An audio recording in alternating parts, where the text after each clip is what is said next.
How's everybody week? Shout out to this is uh my sister my sister-in-law Demeter. This is her clothing line she has. So shout out to her. I'm wearing it.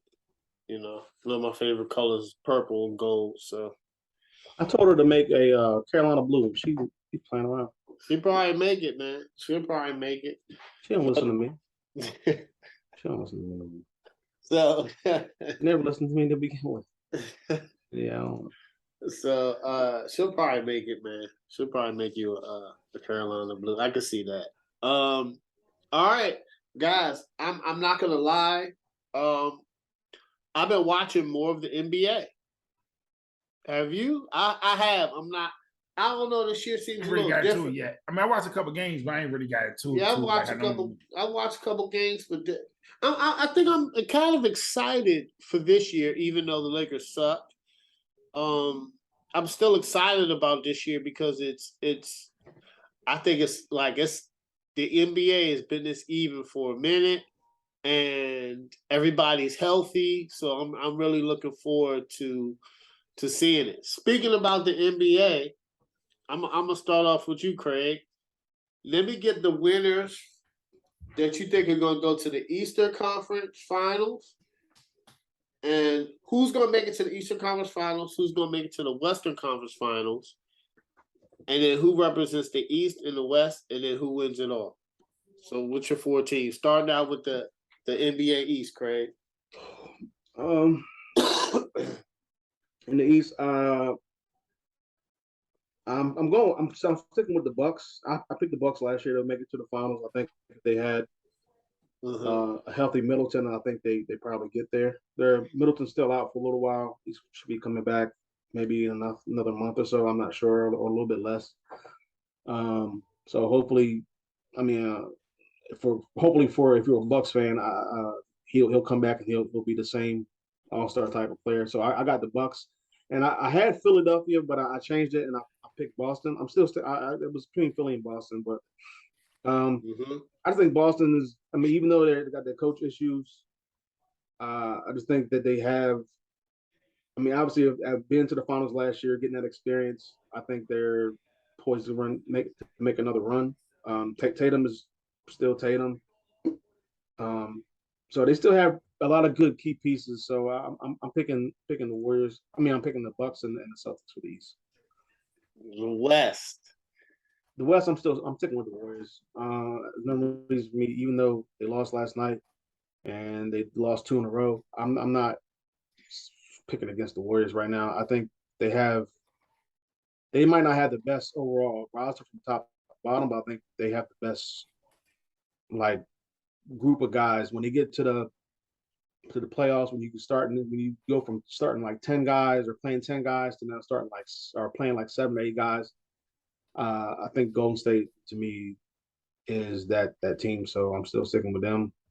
And the other team, I'm going with I'm still holding out on this one because I'm waiting to see what's going to happen with Kawhi. So I picked the Clippers, but I'm still waiting to see if Kawhi actually is going to be healthy. I know he's out again. Yeah. But I think if the team is healthy, Paul George is out the other night too. If the team is healthy, I think they can make it to the Western Conference Finals. The team is, to me, is that deep. What they did last year with having no Paul George and for a lot of the season, definitely having no Kawhi for the whole season, for them to make a nice strong run and get to the playoffs or get to the playing game, I should say. I thought that was crazy. So Ty Lue.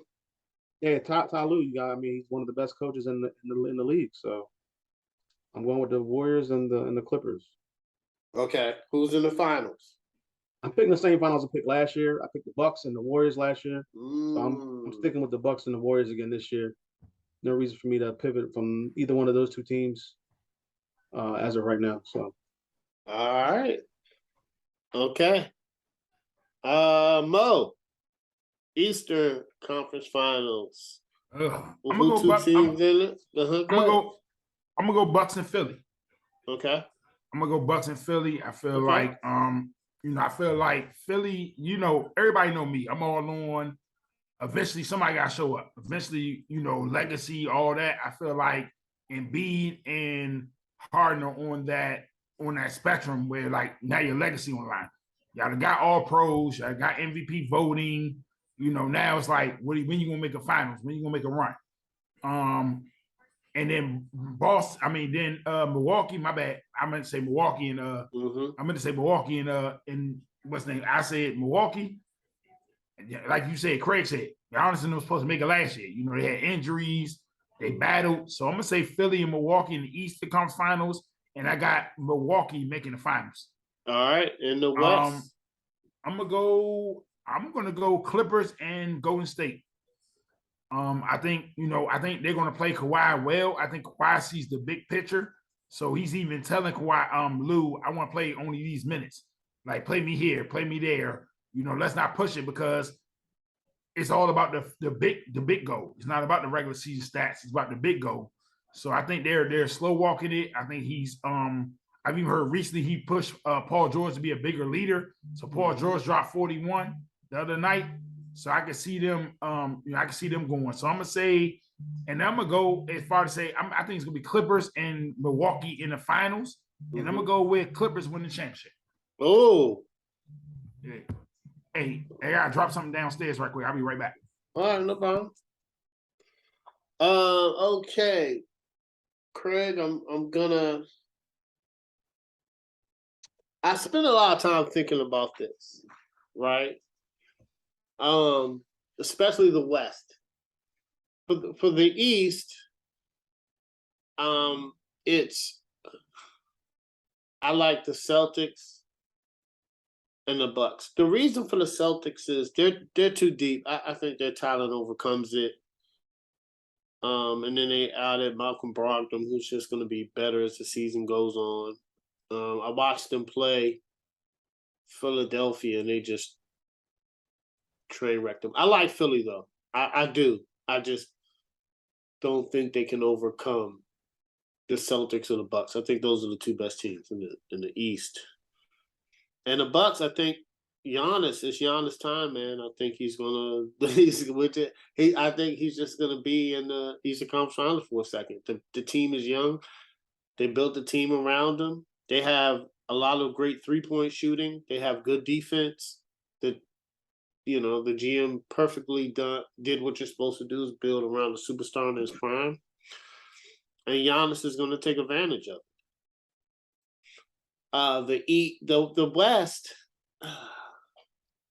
Now, I'm a Lakers fan. Obvious, I'm not picking the Lakers, but this one was hard. I think I'm gonna stick with these two teams, and it's taking me the West is difficult to me because I really like the Clippers. I'm not gonna lie, but even being a Lakers fan, I'm a basketball fan first, and I really like the Clippers, and I want to pick them, but it depends on Kawhi. I like the Pelicans too. I think it's gonna be a weird thing where I think the West is so packed, and this is gonna be crazy pick, Craig, whatever. I like Memphis. I like Memphis Grizzlies. I think they beat Golden State if John Morant's healthy, and I think they're gonna do the same this year. I just like their depth. I like how John Morant is how he's ascended on the league, and I like his leadership, and I think that it's going to carry them. And if they're healthy, I think they make it. And this is probably this one was a tough one. I'm not going to lie, but I made my decision today. I'm gonna go with the Phoenix Suns. I think it's the Memphis Grizzlies and the Phoenix Suns. I think the Phoenix Suns bounce back next year after that loss to Dallas. It's something rare. I think they bounce back as a team, and I think they're in the Western Conference Finals again. I think, nobody's looking for them this year. Everybody wants, Golden State, as they should. I just think I wouldn't even be surprised if it's a Golden State Clippers, right? But I just think that Clippers is Kawhi and can Golden State. It's all on Clay and Draymond, So I just think Phoenix is gonna be like Phoenix was last year, but they're gonna go to the Western Conference Finals, and it's gonna be Memphis, and I think it's gonna be a repeat. I think it's gonna be Phoenix Suns versus uh Milwaukee Bucks again. I think it's gonna be those finals again. But I got the Milwaukee Bucks making it. Do you know what's funny? Nobody picked the Nets. Nobody. It's because Why didn't you pick the Nets? I don't think they're better than Milwaukee or Boston or Philly. I don't think they're better than Philly. I don't know about Philly. Philly is hit or miss, but if Philly's clicking, I don't think they're better. I think they can beat Philly in a 7-game series. Ben Simmons doesn't foul out. I just don't think they're better than Milwaukee or Boston. I'm not even thinking about Ben Simmons. It's not even. He's not good enough to do anything. But it comes down to the other two people. Yeah, right? I'm shocked because I like the Nets and I know they're healthy and I've said all those things. I just don't see them better than Boston. I don't see them better than Milwaukee. And if they might struggle with the Heat. You know what I'm saying? Like I just think that the Nets, they're not well coached, and like even the start of the season, if they don't fix that, it's gonna implode. I mean, they got a tough game today, so we'll see what happens. It's gonna implode, man. They still don't play enough defense, but no, their defense is ridiculous. They can. I mean, what that's kind of. I mean, you can put up. If you can put up 120 points a game, because you got Kyrie and Kevin Durant, then I mean, we can justify you not playing any defense. But it's gonna hurt you, I think, in the playoffs when the game shrinks a little bit more, and teams are able to game plan for you for a 7-game series versus a one-off in the regular season where some of the guys don't even play, and you might not see them but 2, 3 or 4 times in the regular, maybe 2. Well, depends on the finals, but and that's when coaching matters. Like once again, Ben Simmons he's horrible. Like he's a non-factor. I don't know. I wish I could watch the game tonight. I ain't got TV up here, but yeah, he's horrible. I mean, he's worse this year than he has been with Philly. Like I just. You good? Talking about we're talking about Mo. Why none of us picked the Nets? So I picked the Bucks and the Celtics, and then I picked. This might throw you off, but I picked Phoenix and Memphis. But and I got the Bucks and Phoenix. But I was asking Craig, I was like, no, none of us 3 picked the Nets. None of us. I mean, I don't want to say overall talent because I don't want to disrespect. I don't want to disrespect Kyrie and KD that way, but I think overall roster. Let me not say time. I think the overall roster. I think when it comes to clutch time, you can't put them over the teams we might pick, or even some of the other teams that we're not picking. Like right now, overall in the 7-game series, will we really pick Brooklyn over Miami? You know what I'm saying? You know what I'm saying? It's some other teams we can say that we didn't say. So it's like, tough one. And even I was just, I got he said Brooklyn NBA over Miami. That's a tough one, Craig. I don't know if they walk out with that one. I might pick Brooklyn on that. And I mean, I think they're at least the top 4 team in the. Yeah, they're top 4 or 5. I won't disrespect to say I'm not top 4 or 5 one. It's gonna be hard for them to beat like teams. Yeah, back to back. Philly, Brooklyn, and Miami is the only other. Cleveland should. I mean, Cleveland. Here go my thing. The amount of work KD and Kyrie want to put in to beat some of the teams, even in the first round, I think it's going to wear them down to where when you play a Boston a physical team like a Boston, a Miami, or even a Philly in the 7-game series after you get out of the first round because of the amount of work that Kyrie and them going to put in just to get out of the first round. It's going to wear them down. It's going to be hard. And then I was hearing Stephen A. Smith. Now I got NBA Countdown in my background. They talking about Nash might be fired during season if they don't do a huge run or they don't if they don't start out decent, then he's not going to survive the season. I don't think. I can see him going on a run, but they got at least with Kevin Durant and Kyrie Irving, you have too much talent with those two at least. I think they need to make a trade for somebody eventually and get another scorer in there. Mm-hmm. I mean, Ben Simmons, he's not. You can't space the floor with Ben Simmons unless he has the ball in his hand. But I mean, what is he going to? Is anybody? I guess he can slash to the basket, which is cool, but he just doesn't look like the same Ben Simmons, even with Philly Ben Simmons. So I just don't have any. I wouldn't even guard Ben Simmons. What's the point? Yeah. You might just let him just free roam and just double team Kevin Durant the whole time. I guess that's illegal defense, but yeah, just figure something out and not let Kyrie Irving or Kevin Durant beat you and try to make trash Ben Simmons try to beat you. and then so here's the adjustment that Nash was supposed to make, but he hasn't. They're still the number one ISO team, and that didn't get them far last year. So they're running too much ISO. You know what I'm saying? And teams are already keying in on that. If it didn't work for you last year, I don't know why you would continue to run the most ISO plays in the NBA. Yeah, I mean, it'll work for the regular season. I think because they'll if they stay healthy and they don't have another crazy issue with Kyrie Irving, they should be able to get I would assume a top 5, maybe I would say a top 6 seed. That way you avoid the play-in. I think they can get a top 6 seed. It's just depending on the matchup. I mean, Milwaukee in the first round or Boston in the first round again. They're out of here. I don't know about that one. Oh man, yeah, you can't do that ISO. They need another scorer. If they had James Harden, then I think I would feel a lot better about them. But they don't have another scorer. Once both of those guys go to the bench at the same time, you don't have someone else that can. It's just like the Lakers. The Lakers, if LeBron and what's the name? AD go to the bench at the same time, you think Russell Westbrook can hold down the offense. He can't.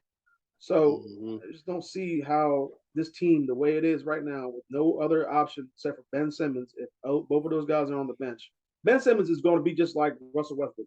At least Russell Westbrook will shoot the ball, but he can't shoot. Ben Simmons can't shoot. So, I mean, they're kind of like one and the same, where you can't rely on either one of those guys to win your offense.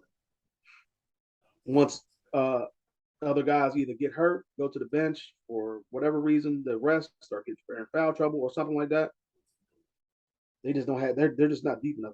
Lakers can't shoot, and the Nets just don't have enough depth to be. But is what it is. All right, guys. Now let's talk about Mo NBA awards. All right. So the first one we're gonna talk about is who you think brings home NBA Coach of the Year. If they all come back, which I think all of them are back right now, and they stay healthy, I'm gonna go Mike Malone from Denver. I think they'll win enough games. I think if they stay healthy with Jokic and Porter and Murray, I think they're gonna have a point to prove. And Jokic's almost becoming a part of that, generation now where it's like, okay, you did this, but we ain't gonna win the chip. Where like the monkey could be on your back type thing. Okay, you've done this, but where's the chip? Where's the Western Conference Finals? Where's this? Where the NBA Finals appearance? So I think I'm gonna say Mike Malone from Denver. I think he's gonna win this year. I think they're gonna win enough games to get those votes because think about it, they're not gonna give. They might not give it back to back to Phoenix coach. They might give it to Tyronn Lue, depending on how many games Clippers win, especially with adding John Wall. You got Kawhi coming back, but I'm gonna take Denver coach. I'm gonna take Mike Malone. Well, yeah, that's a good one. I was thinking of maybe old school. I think Philly has a good record, but I don't know if he'll ever win another NBA, coach. I do like the Clippers with Tyronn Lue getting it. But if Philly secures like the number 1 seed and balls out, I can see Doc Rivers winning it. I know that sounds like, oh man, but I'm gonna go with Doc Rivers is getting it, and Mike Malone is a good answer. Craig, who you got coach of the year? You're gonna say Steve Kerr. It's like, nah, he'll never win another. Steve Kerr will never win another coach of the year. I was gonna say Joe Mazzulla, just because the whole issues that they had with the coach and everything like that, and Oh, okay, yeah. but Celtics. I'm not. Yeah, I don't think. I mean, I think he can win it just because the situation. But I mean, that's a good one. I went with Willie Green just because I think what he has like I don't. A lot of people are picking him to go to the playoffs, but not a lot of people expect him to do anything. I think they can get out the first round if they get a good matchup.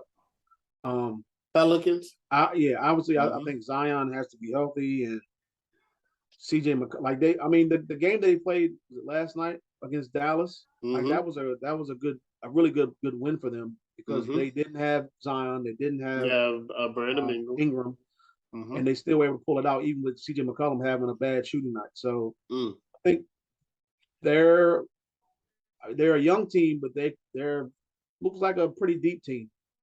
So I want to see what they can do, and I think if Willie Green can coach this team up and get them at least like a 4 seed. I know kind of coaches really don't win sometimes with a 4 seed or whatever it is, but I mean nobody's really picking the Pelicans, and the West is deep as long as teams like the Clippers and the Timberwolves and the Nuggets, like those teams, like I know they've had injuries, especially the Clippers and the Nuggets, but if they can stay healthy and make a run, Pelicans can beat some of these teams. I like their chances. Yeah. I'm gonna go NBA Rookie of the Year. I'm probably gonna go the obvious answer. That everybody like he balled out already, and you know I really like him. He's putting up good numbers, but I'm gonna go Paolo Banchero. That's the easy answer. But who if we want to get really down into the gritty, who I really think is gonna win, and we don't go with easy answers here on fourth quarter. We go in depth. I'm going Jaden Ivey from Detroit.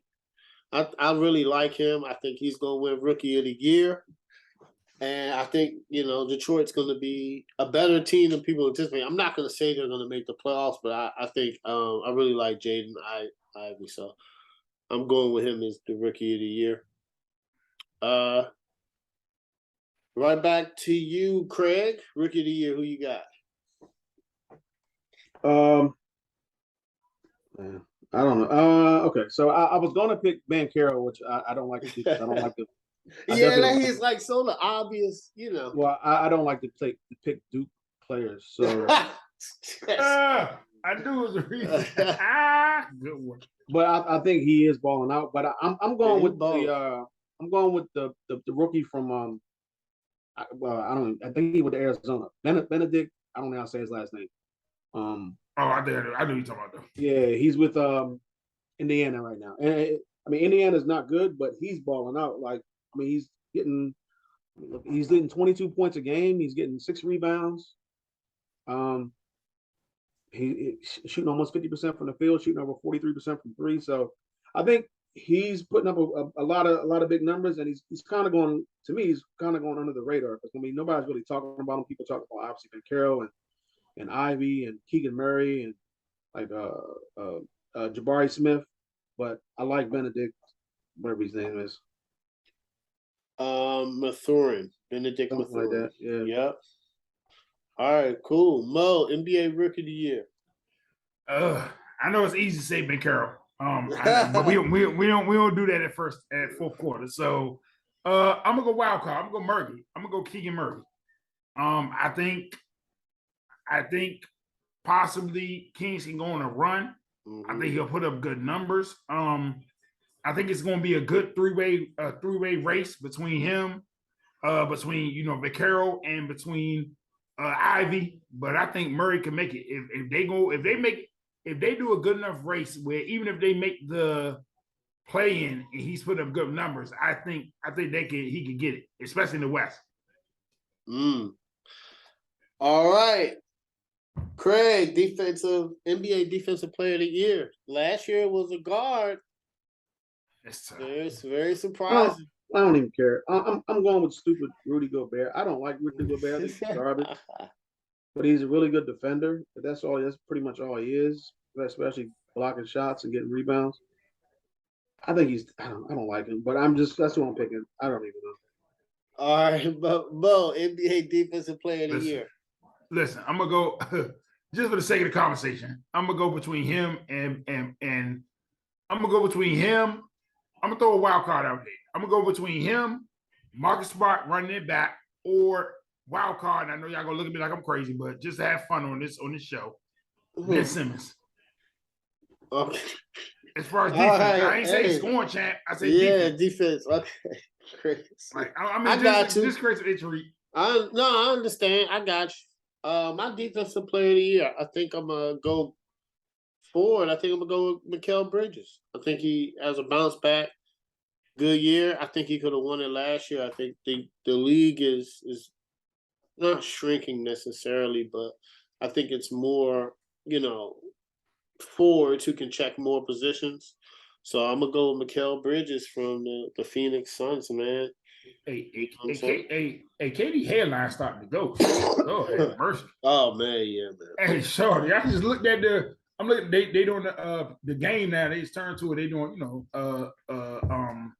Van Gundy and them talking before the game started. They showed a picture of him shooting around. I said, "Oh man, yeah, he's getting up there in age, man. Yeah, he started to get there." Craig, all right, Craig, I'm gonna go back to you with this one. Most improved player. Tyrese Halliburton. I think he's okay. He's really. I think he's really good. I think he's underrated.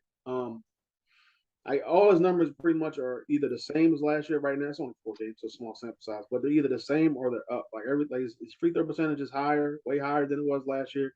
His points is up by almost 7. Mm-hmm. Like everything's up, man. He's playing less minutes. So I want to see what's going to happen if he gets the same amount of minutes that he got last year. Will his points go up even more or whatever? And his other numbers, he's almost averaging double. He's getting 9 point, almost 10 assists a game. So I like his game. It came out of nowhere to me, but I mean, I like what he's doing in Indiana, even though it's Indiana. But between him and Benedict, whatever his name is, like that could be the future of the Pacers. Corey, you listening? Yeah, no, I'm listening, man. Well, because I wanna pick. Okay, so that he's not an obvious choice, but like I was mad that Sacramento Kings traded him away. I don't understand what they were doing. I think he's gonna be an NBA franchise cornerstone player. I think if the Kings had him this year, they would be one of those teams we would be watching out for in the West. But I don't know why they traded him. But I was just the reason I was kind of because I want to pick Zion, but I just don't know how long he's out with the injury, and I don't know how long that. So I was looking to see how long was he out, but so I don't know how much time he's going to miss, and then how is that going to factor. So that's how I was looking up because I want to pick Zion. You know what I'm saying? Because I think he came in shape. He looked phenomenal so far, and I like Zion so much. So that's why I was like zoning out. I was like, yo. Then I was like, how long is he out with the hip? And we don't know. So if he misses 20 games, then I don't know if he's still eligible or not. So that's what I was looking at. But I like Tyrese Halliburton, man. I think he's a phenomenal player, and it'll be one of those things the Kings regret, because I don't know why. They did it. All right, Mo. Who do you have for NBA Comeback Player of the Year? I'm sorry, not NBA. That's NFL. Most improved player. Yeah. I'm gonna go Maxey from Philly. Okay. I think he turned it on last year. He showed some flashes in the playoffs, but I think he started to put it all together. He started to have a good season already. I've checked some box scores, checked some stuff out. He's already having a good start. Like he's had some good scoring outputs. Like he's even doing better, like Tobias Harris, and I think he outscored Harden in one game. So, I'm gonna go Maxey from Philly. All right, Mo. NBA Sixth Man of the Year. That's tough. Ooh, good one. That's tough. That's tough. Ooh. Yeah, he's starting though. I would be funny and say Patrick Beverly, but he's starting. Oh, have mercy. Don't pick anybody on the Lakers. All right, that's better. I'm a Lakers fan. I'm telling you that right now. Don't do that. He said don't do it. No. Don't pick anybody on the Lakers. I'm gonna go with an easy answer.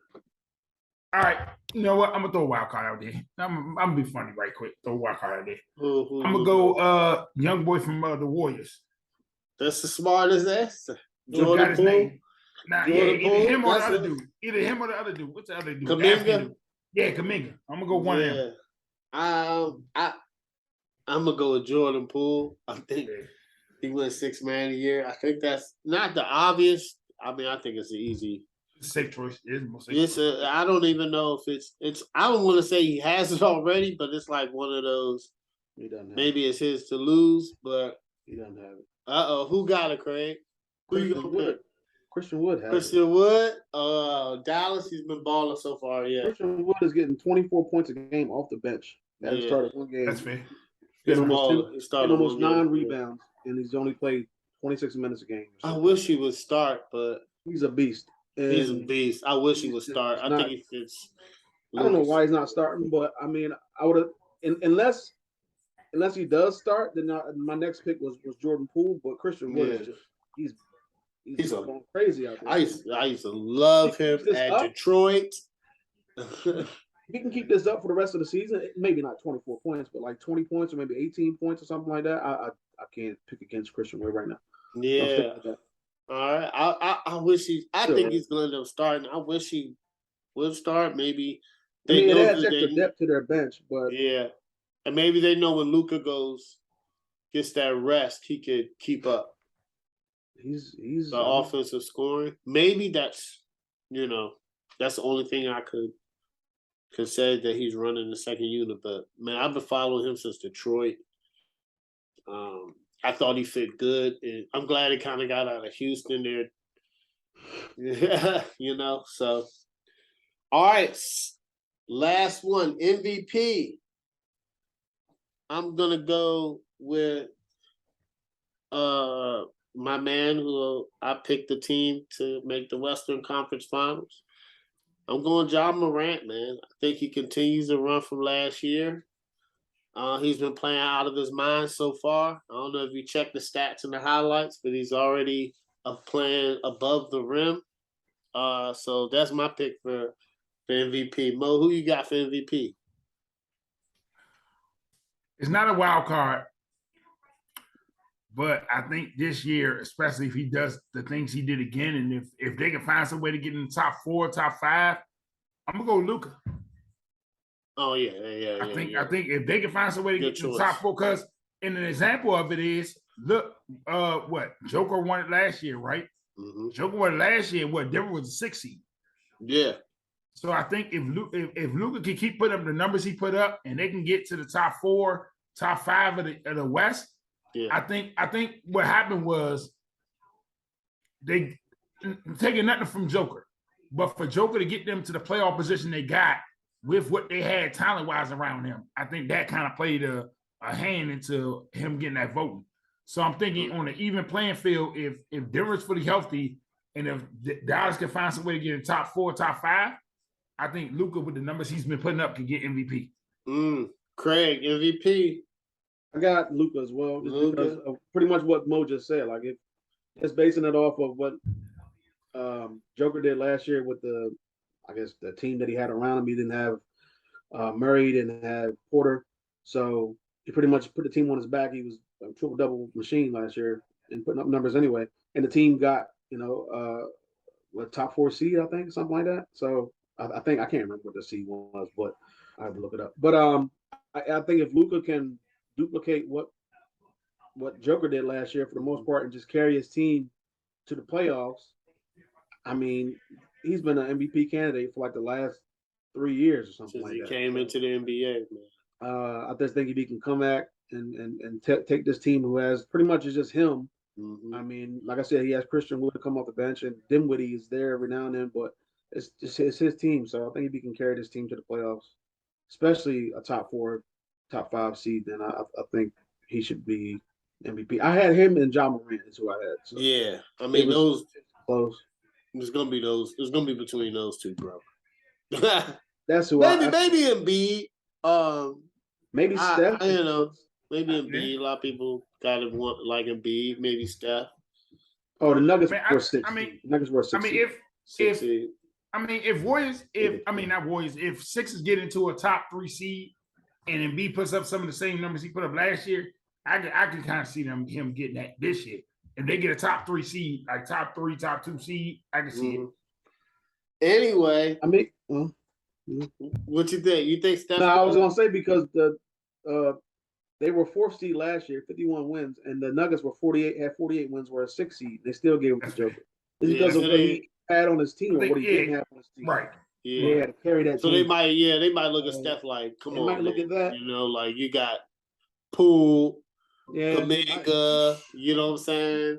So they might look at that versus Luka. You got Christian Wood. But listen, you know what I'm saying? And Dinwiddie. The wild part is the Warriors playing a game where, depending on who they're playing, they're doing like do we play Wiseman or do we play Looney?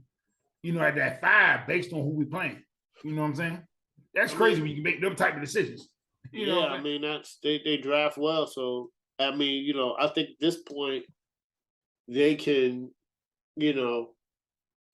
keep Steph, Draymond, and Clay really, really healthy for the playoffs by running Kaminga minutes high and Moody, and Moody. But anyway, speaking about awards, it is week 8 of the NFL season. I'm gonna start off with Craig with this one. Who wins Offensive Rookie of the Year right now? Who's your Offensive Rookie of the Year in the NFL? I had Breece Hall. He tore his grunt. Fortunately, he got hurt. Now to me, it comes down to Olave and Pierce from Houston, and Kenneth Walker. I got Olave winning it, but if Kenneth Walker can come in and for the rest of the season ball out like he's been doing the last 2 games, and Seattle keeps winning the way they have been, and I'm probably going to change my vote at the end of the season. But right now, I got Olave. I think what he's done so far, he's put up the better numbers of pretty much I think all the wide receivers. I believe it's unfortunate that it was the guy from Washington got hurt, Dotson. Yeah, Dotson. Unfortunate that he got hurt. Drake London hasn't really. I mean, he's got a terrible quarterback, but so does the Saints. But so I don't know. Olave, yeah.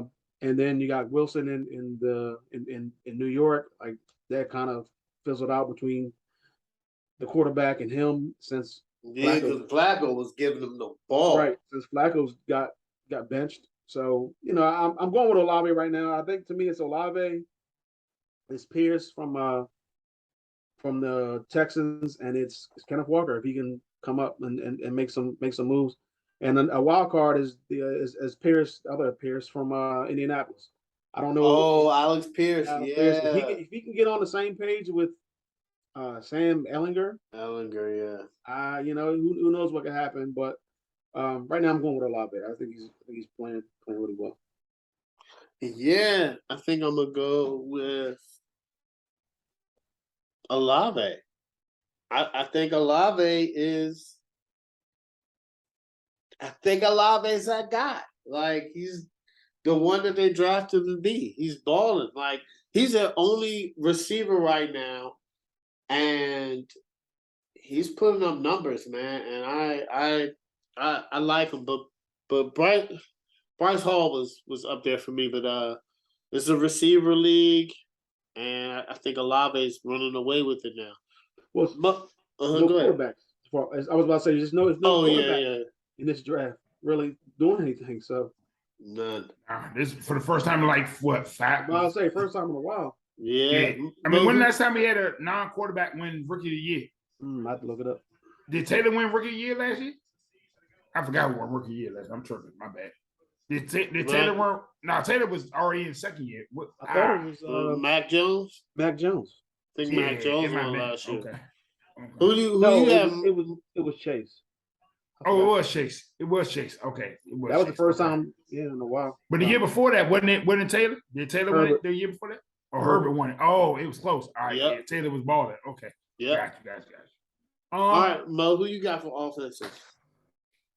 I'm gonna go with Olave. Unless, like y'all said, Kenneth Walker going like a huge run. I mean, Pierce looked good, but I'm gonna go with Olave. I mean, I honestly at the beginning of the draft, I thought it was gonna be Olave or Garrett Wilson. Like I honestly thought it was gonna be Olave or Garrett Wilson, but Garrett Wilson really ain't been putting up numbers I thought he was gonna put up. Let's see how that go. And I got him on my fancy in one of my leagues, and he ain't gave me nothing. But let's I'm gonna leave that alone. Zach Wilson's I'm gonna leave that alone. But hey, that's it. That's it or that. But definitely I would have said Bryce Hall before the injury. Like he been balling. He was balling before the injury. Prayers to him for a speedy recovery. But I'm gonna go with Olave. All right. Mo, defensive rookie of the year. Ooh, well, I'm gonna go to corner from Seattle right now. I forgot his name, but dude's been balling, man. Dude's been electric. Yeah. I'm gonna go with him. There's been a couple other rookies that's been doing decent, but I'm gonna go with him. After we played Detroit that time, I thought it was gonna be Hutchinson, but he been slowing down after our game, so I don't know where he been. I don't know if he been hurt, but the game he had against us, I thought it was gonna be him. But I'm gonna go to rookie from Seattle, the corner. I forgot his name. My bad. Tyreek Woolen. Yep. Tyreek Woolen. Defensive player of the year. You know who I'm going, man. Bring the sauce, baby. Ooh. That's what I'm talking about. Sauce Gardner, man. What type of sauce you want? Barbecue? Hot? Sweet and sour? That's what sweet and sour. I hate sweet and sour. That's what Sauce brings, man. But I gotta go with Sauce. I think he's defensive player of the year. I do like Tyreek Woolen. I listen, the year of receivers, year of the corners. You know what I'm saying? Like that's the rookie. Rookie. I'm talking about defensive rookie of the year. I think Sauce Gardner got it. Or it could be Tyreek Woolen, like you said. Those are two corners, though. So it's going to be interesting. Usually it's someone on the D line, but maybe I overlook somebody, but not really. Nah, you didn't. In the year to pass, though, in the world of what we living in the passing game, it gives these corners those opportunities to shine because most dudes going to look at, they're a rookie. I'm gonna try him. He got to give it up eventually. Yeah, he got to make a mistake eventually. So, Craig, who you got for NFL Rookie of the Year? It's tough because it's between those two guys that you said. I was looking at this earlier when I was at work, but I just brought it back up. Like PFF gave Gardner an 81 grade and Woolen a 72. Jeez, they're good, man. They're good. They're both good. Woolen has 4 picks and Gardner only has 1, but they both pretty much allow the same amount of receptions, 17 for Gardner and 18 for Woolen. So yeah, it's tough, man. I'm just gonna go with Gardner a little bit, slightly over Woolen right now, just because of the impact that I've seen him have, especially the last game when I was watching. I know that the Broncos didn't have Russell Wilson in that game, so it's easier to target and guard a wide receiver when your quarterback is worse than Russell Wilson. And Russell Wilson hasn't been playing that well. So, but the job that he did on Portland Sutton, I thought was handled really well. So that kind of swayed me a little bit. But and both of these guys are really good. So, but I'm going as a Gardner slightly. Yeah, they're both good, man. All right. Greg, comeback player of the year. I'm going Geno Smith, man. I like that one. I never thought I was saying Geno Smith. I mean, he's got the Seattle Seahawks. I thought the Seattle Seahawks were going to win like 3 games. Everybody did. Everybody. 4 games at most. They've already won 4. So, and then he's putting up 11. He has 11 touchdowns, 3 picks. Like, he's making Russell Wilson look like he was clearly the issue there. And Pete Carroll looks like he's a genius. Yep. Because he didn't, I mean, it's like Pete Carroll was, I don't even know how to say it. It's like Pete Carroll was like he had Russell Wilson, but he was like not letting him do everything that he's supposed to do because he knew Russell Wilson couldn't do it. Yeah. To me, that's what it seems like. Like he's just we're not gonna let you go out there and cook because you can't cook like you want to. Yeah. And then he brings in Geno Smith and like you could basically like you could cook in our system like just follow me and I got you and I got you recipe and you can still put up numbers. You can still cook. And I mean, he lost his top running back and it doesn't matter because you got a rookie running back and then you got 2 good wide receivers still. One of them just got hurt, but I mean, still like there's no Legion of Boom anymore. But I mean, like, damn, this is crazy. So he has 11 touchdowns, 3 picks. I didn't see this coming. Man, if Russell Wilson was there, I'd probably give him 1 more game, so they would be 5-2 probably. I don't even know if I give him that. I don't know if Russell Wilson can do it anymore. Right. Well, no. If he was in Seattle and he didn't ask for a trade and he listened to, I'm just wondering. Like, I mean, if he played like Geno Smith, then yeah. But I mean, he's trying to play like Russell Wilson last year. No, Russell Wilson hasn't been good in 2 years, maybe 2 or 3 years. So I mean, that he hasn't been good. So yeah, Mo, who's your comeback player of the year? I'm gonna give it Geno, and I'm gonna give you the wild part, and I'm apologize because I think when we first did our 4th quarter in the beginning of the year, I said I would be surprised if Pete Carroll made it to Thanksgiving. I think I said that. I said midway through the season on Thanksgiving. And I got apologized. Like I owe them an apology. I didn't think who would have thought that 7 games, Seattle be in first place in the NFC West. If you would have bet us money, all of us here on 4th quarter money, we'd have been like, what? Like, huh? Seattle gonna be in first place after 7 games? Like you tripping. Like they're in first place right now after 7 games. Like nobody would have thought it. Well, and they've looked good. It looked like Lockett. Lockett looks more energized. Before DK got hurt, he looked more energized. It looked like the whole locker room looks more energized under under Geno. And I think also it could do something with Russell didn't want to be there no more. So when you got to do you're in the locker room with him, you hang with him all day, and you know a dude don't want to be there, but now you're trying to fight for your job, but you're working with a dude that truly don't want to be there no more, but just playing the play, it can kind of bring you down. So now you got to do like Geno, who's like, hey, listen. I'm fighting for my NFL career here. I'm trying to prove that I wasn't a bust. I'm trying to prove that I was worth something when he first brought me in and thought I wasn't worth nothing. So that can bring you together. Like everybody, all right, I can bang with a dude like this. He playing like he got nothing to lose because really, what does Geno got to lose at this stage? He's been bouncing around the league. He's been on 4 or 5 teams. He ain't really got nothing to lose at this point. You know what I'm saying? What does Geno really got to lose at this point? He's been bouncing around the league. You know, he even came into the Seattle situation. They had him in a battle with Drew Lock. So it's like, what do you really got to lose at this point? So I'm gonna say Geno Smith. So, shout out to Seahawks _97.3 because they do follow us. So I just want to let y'all know they did hear all the trash we were talking about the Seahawks. You know, so. If you want it, my apologies, you can tag me, you can bash me, my bad. So shout, I'm definitely gonna post this, but shout out to them. They do show us love, so we gotta show them some love back.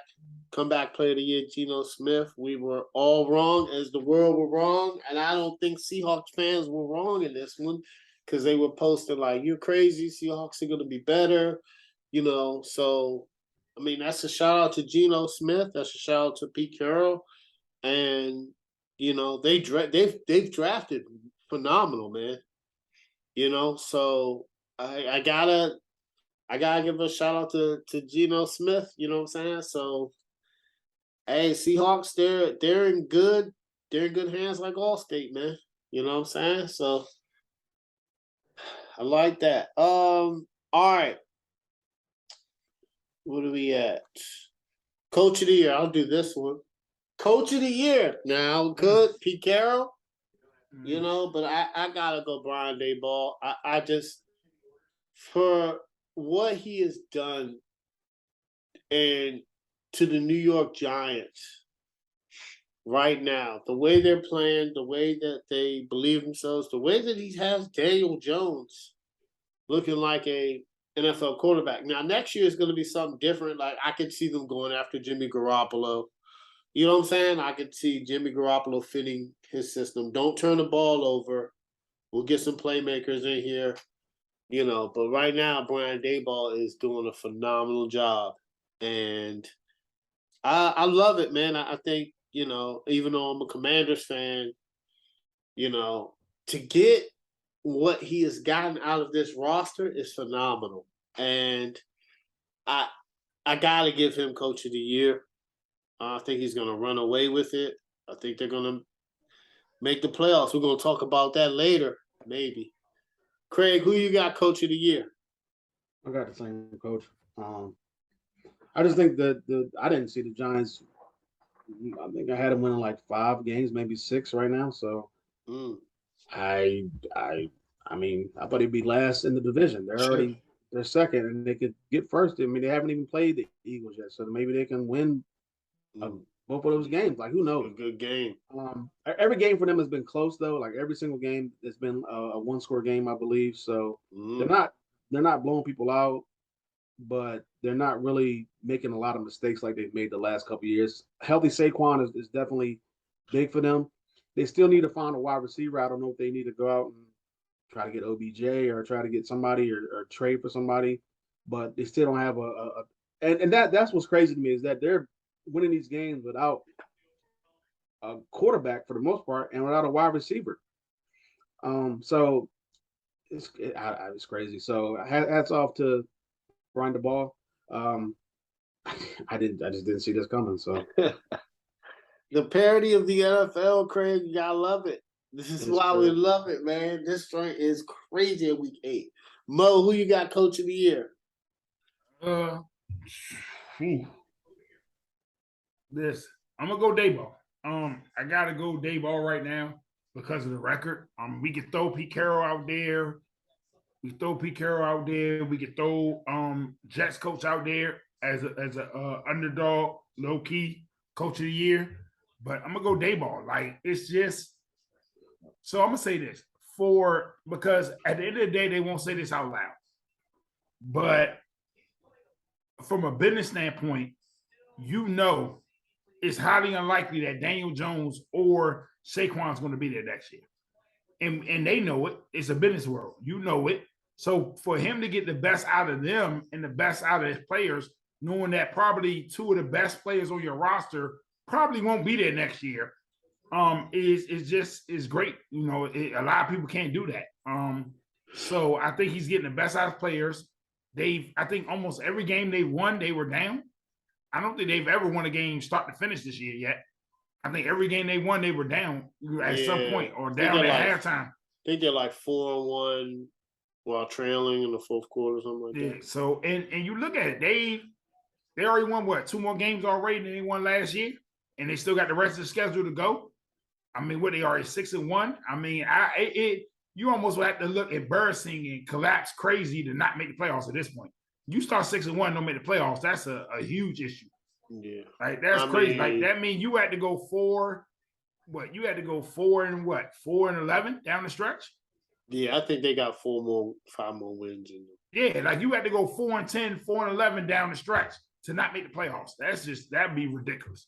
Yeah. Like you had to almost look god awful, not right now, not in the playoffs. Like you started 6-1.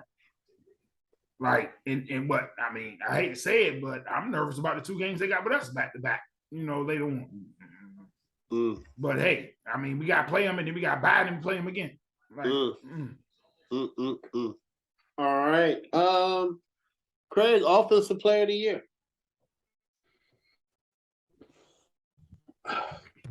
As of right now, I pick Jalen Hurts just because the team is undefeated. He doesn't have a lot of passing yards and a lot of touchdowns, but I mean, his team is undefeated. He's got a lot of rushing touchdowns. He's making plays out there on the field. They did go out and they did give him another wide receiver, AJ Brown, and they finally decided to run the ball with Miles Sanders. I don't know what took him so long, but between him and Sanders making plays on the ground, and then having 2 good wide receivers, having a really good tight end, and then obviously the team is 6-0. So I can't. I mean, there are a lot of guys out there that could be up for this award and deserving this award, in my opinion, at this point in the season. But I'm going with Hurts. I think what he's done so far. He's obviously an MVP candidate, and I think he's Offensive Player of the Year candidate. All right, Mo, who you have offensive player of the year?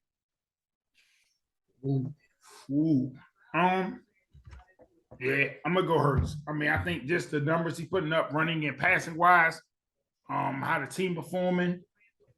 You know, I think he can do it. I think he can. I think they're gonna put on right now. What they 2 games up on Dallas in the division? I think, if I'm not mistaken. Yeah. Or they just a game up. They 2 games up on Dallas. Yeah, they're 2 games. You know, and now they what 2-0? Right, yeah, because they won a tiebreaker, right? And then Dallas got lost. And then Dallas has a loss, so yeah, they're 2 up. So did they play Giants last? I don't think they played Giants yet. No, they haven't played the Giants yet. Right, but they 2-0 already in the division. They got other wins in the NFC. I mean, if they get a top 2 to 3 seed, and Jalen Hurts keeps the numbers he's going with it, I can't see him not winning Offensive Player of the Year. It'd be hard pressed, you know, because I know they look at winning when they make a lot of these awards. But so if they keep this up and get into at least a top, if they win the division and they also get a top 2 to 3 seed, I just can't see him not winning it. Okay, I'm gonna go somewhere different. I'm going Patrick Mahomes, man. That's what I'm going with, and he has the most touchdowns in the NFL right now. He has 20, and you know you could probably say Josh Allen, but you know Patrick Mahomes is up a week, and we're doing it right now. I think it's Patrick Mahomes for offensive player. I would have said Saquon, but Saquon just doesn't have enough rushing touchdowns. It would probably be Nick Chubb. Nick Chubb has like 8 rushing touchdowns, which is crazy. Jalen Hurts does have 6 rushing touchdowns. I wouldn't be mad if it was Jalen Hurts. But yeah, I gotta go with my man Patrick Mahomes. Now, here's a very interesting one, Craig. Who you got defensive? I'm going with Michael Parsons. I picked him last year as a rookie, but he didn't win it, obviously. So I think the door is wide open for him to win it this year, with obviously TJ Watt not being there this year. I haven't really heard too much. I know Aaron Donald he's one of the best ever, but I haven't heard a lot from him this year. So I think the impact Michael Parsons has on his team. Yeah. He's on pace to pass his sacks that he had last year. And aren't they number 1 in defense? The Cowboys, they're not number 1. I think they're top 10 in defense, but they're not number 1. I think the Bills are still number 1. But as far as yards go, I think the impact that he has. I think it's the 49ers. No, I don't think so. Not after that game. It was the Chiefs last week. No, I think it is. I'm looking it up right now. They're still number 1. It's the 49ers, Bears, Bengals, Bills, Broncos, Browns, Bucks, Chargers. What are you going by? Are you going by yards per game? NFL. It's yards and passing. It says team defense. I'm going by yards per game. And the Bills are number one, and then the Broncos, and then the 49ers. I might have to look at some other site, but this is ESPN. Yeah. Okay. But yeah, So I'm sticking with yeah, Parsons. it depends because like rushing, you know how the NFL website.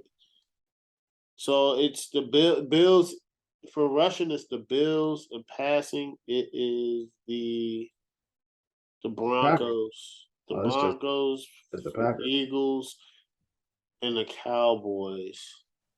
I don't know. Maybe I gotta look. You got conflicting numbers. Yeah, because These I sites. don't know. I'm on a yeah. Listen, I don't know. But yeah, but Dallas' defense is up there though. It's up there, yeah. Damn, surprising a lot of defense. Surprising who's up here with defense. What? I don't know. Maybe NFL.com is, but this is what they're saying. It's you'd be shocked at like who's top 5 top 10 Russian defense is the Cardinals. That's crazy. And the top 10 passing defense. All right, anyway. So Mo, who you got defensive player of the year? Parsons. I think what he's doing right now, I think he'll keep it up. Like when you think about it, I mean, based on what I think, if I'm not mistaken, Dallas has what the second, either the first or second or third. I know it's top 5 easiest schedule in the league down the stretch.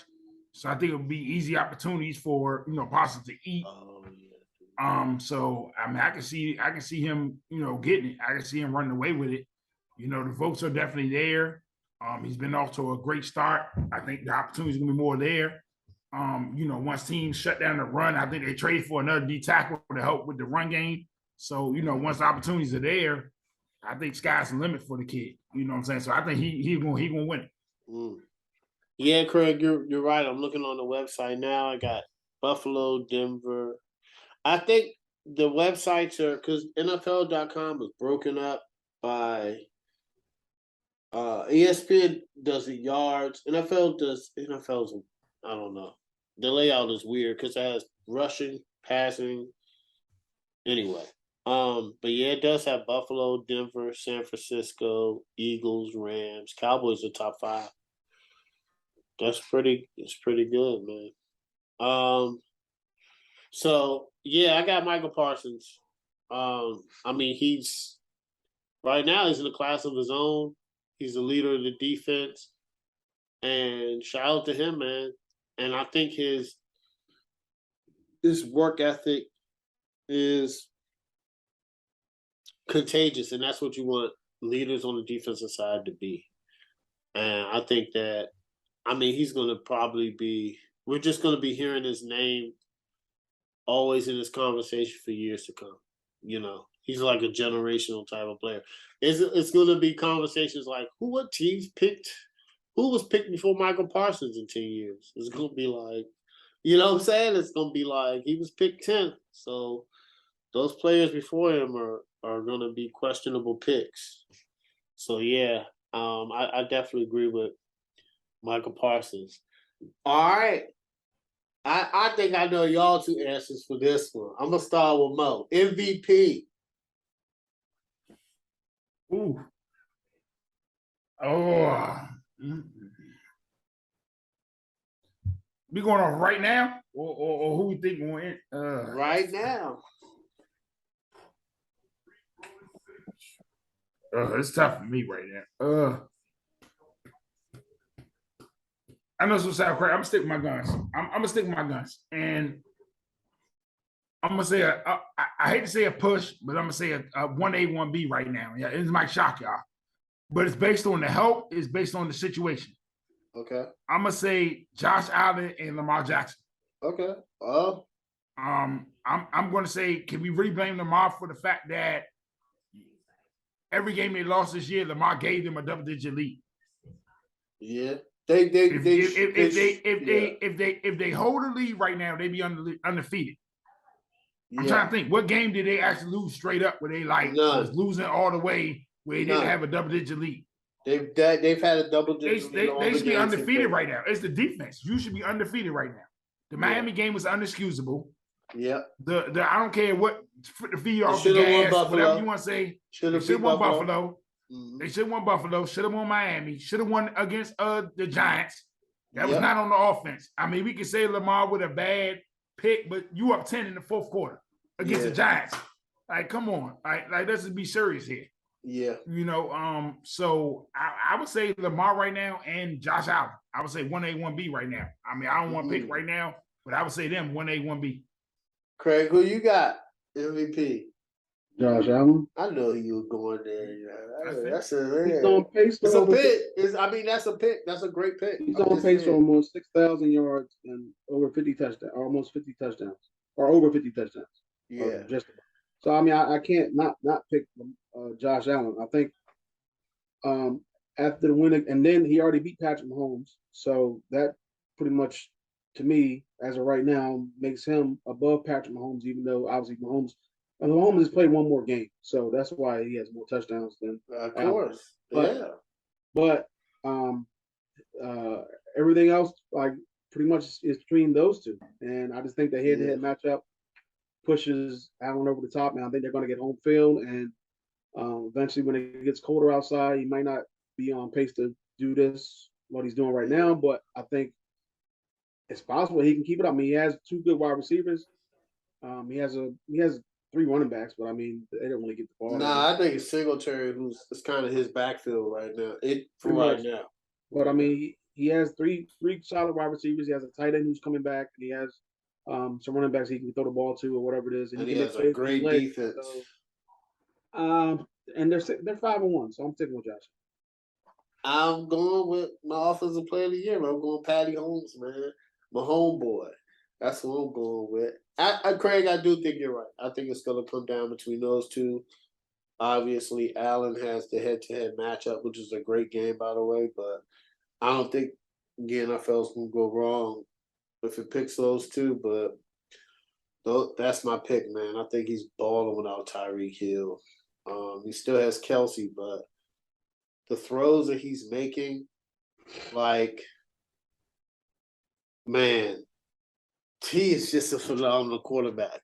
Like, you don't think a player could get better every year? He is better every year. And, man, he's even a better quarterback, which is scary. And he's still young in his career. It doesn't even seem like that. It seems like he's like a 10-year vet. He's not. It's really young in his career. So, he's only going to get better and better. So I'm just enjoying the ride that we're able to watch Josh Allen, Lamar Jackson, Joe Burrow, Patrick Mahomes. I'll throw Jalen Hurts in there. I mean, these young quarterbacks, Justin Herbert is just it's just phenomenal, man. The league's in good hands. All right, Mo, NFL trade deadline. Breaking. Robert Quinn got traded today from the Bears to the Eagles. Robert Quinn. Yeah. Cheese and crap. Robert Quinn got traded today. Oh, they won the division now. Oh, that's done. Oh, yeah, ding, ding. Yeah, he got traded today. I actually put it in the chat. Christian McCaffrey got traded. Of course, we all know that one. Yep, the Eagles trade for Robert Quinn. And there's still some more trades. So, Mo, trade deadline. Do you see anybody else major getting traded? Do you see anybody like major stars?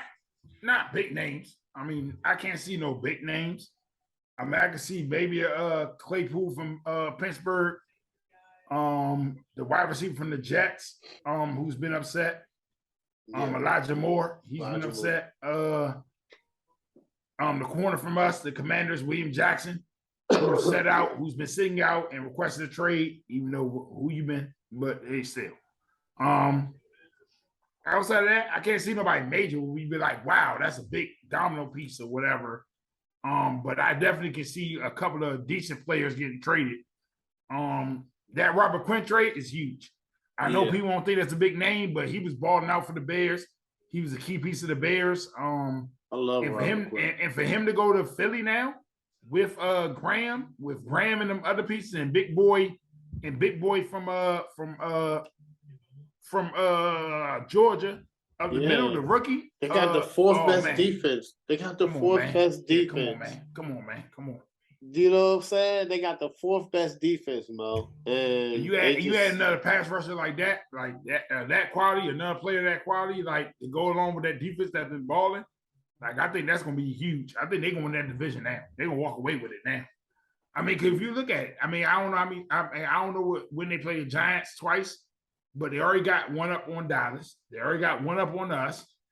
You know, they already won some key NFC games. So I'm just looking at it like, man, it's sky's the limit for them. It's on them now. If they lose, how they done started, if they lose, definitely it's gonna be some people out the door.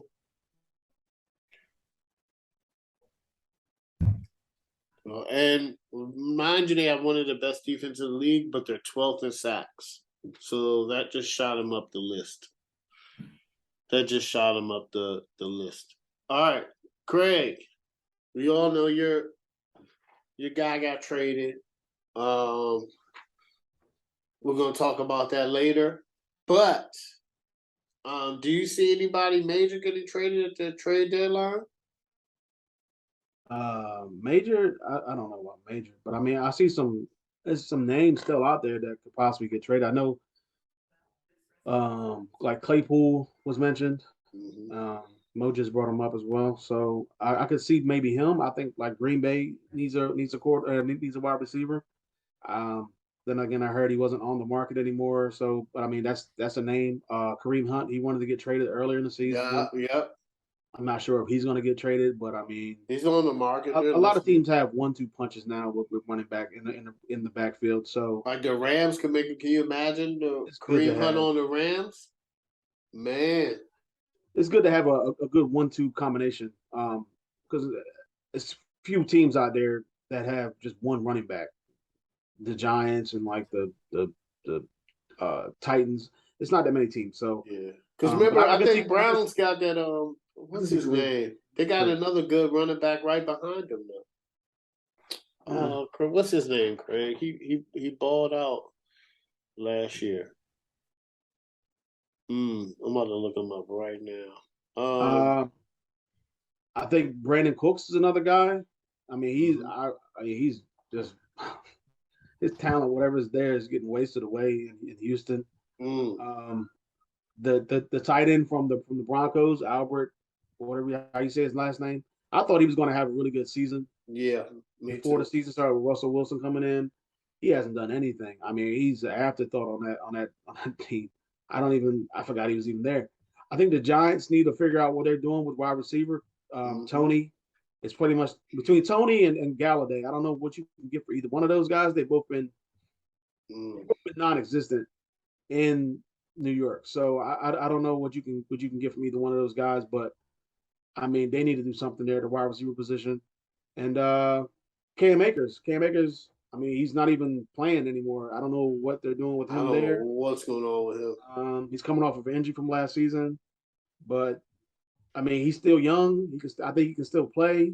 I just don't think that the Rams have any use for him. I don't know. They said he was back on the team or whatever it is, and he might. I don't know what they're going to do, but I think they should just try to see what they can get for him. Maybe I would say do a swap between, like you just said, the Browns, but I mean that wouldn't make him happy again. I think if he goes to Carolina or something like that, I would love to see him in Carolina, or I don't know, some team that needs a running back. So yeah. It's Dearness Johnson. Oh yeah. For Cleveland. So I think they're like, I love Hunt. That if Hunt goes to like the Rams, man, I think he'll fit perfect. And he'll get the reps he needs. To me, because I have both of my fantasy. I think Kareem Hunt is a number one. I think he should go somewhere and flourish. Um, I don't, Craig. I don't know what's going on with Cam Akers. I thought he was good gracious with the team, and how things can go so fast. Um, we talked about Robert Quinn. The Eagles are 12th in sacks, so Robert Quinn they bumped them up too, and see good teams, and good offices know this. They're saying like, hey, we're 12th in sacks. We can get Robert Quinn. Bears are looking for draft picks. We're in win now mode. They've now gone up because we got to get Dak Prescott. We got to sack Daniel Jones. Winning teams got to apply pressure. That's what matters in the playoffs, applying pressure. So I mean that was good. Elijah Moore, I think, is going to go. Chase Claypool's another one. It's very interesting to hear that Green Bay is in the market. I think with Pickett coming on, I think you can get some good value for Claypool. And I think Claypool fits perfect in Green Bay. It gives Aaron Rodgers a big body receiver.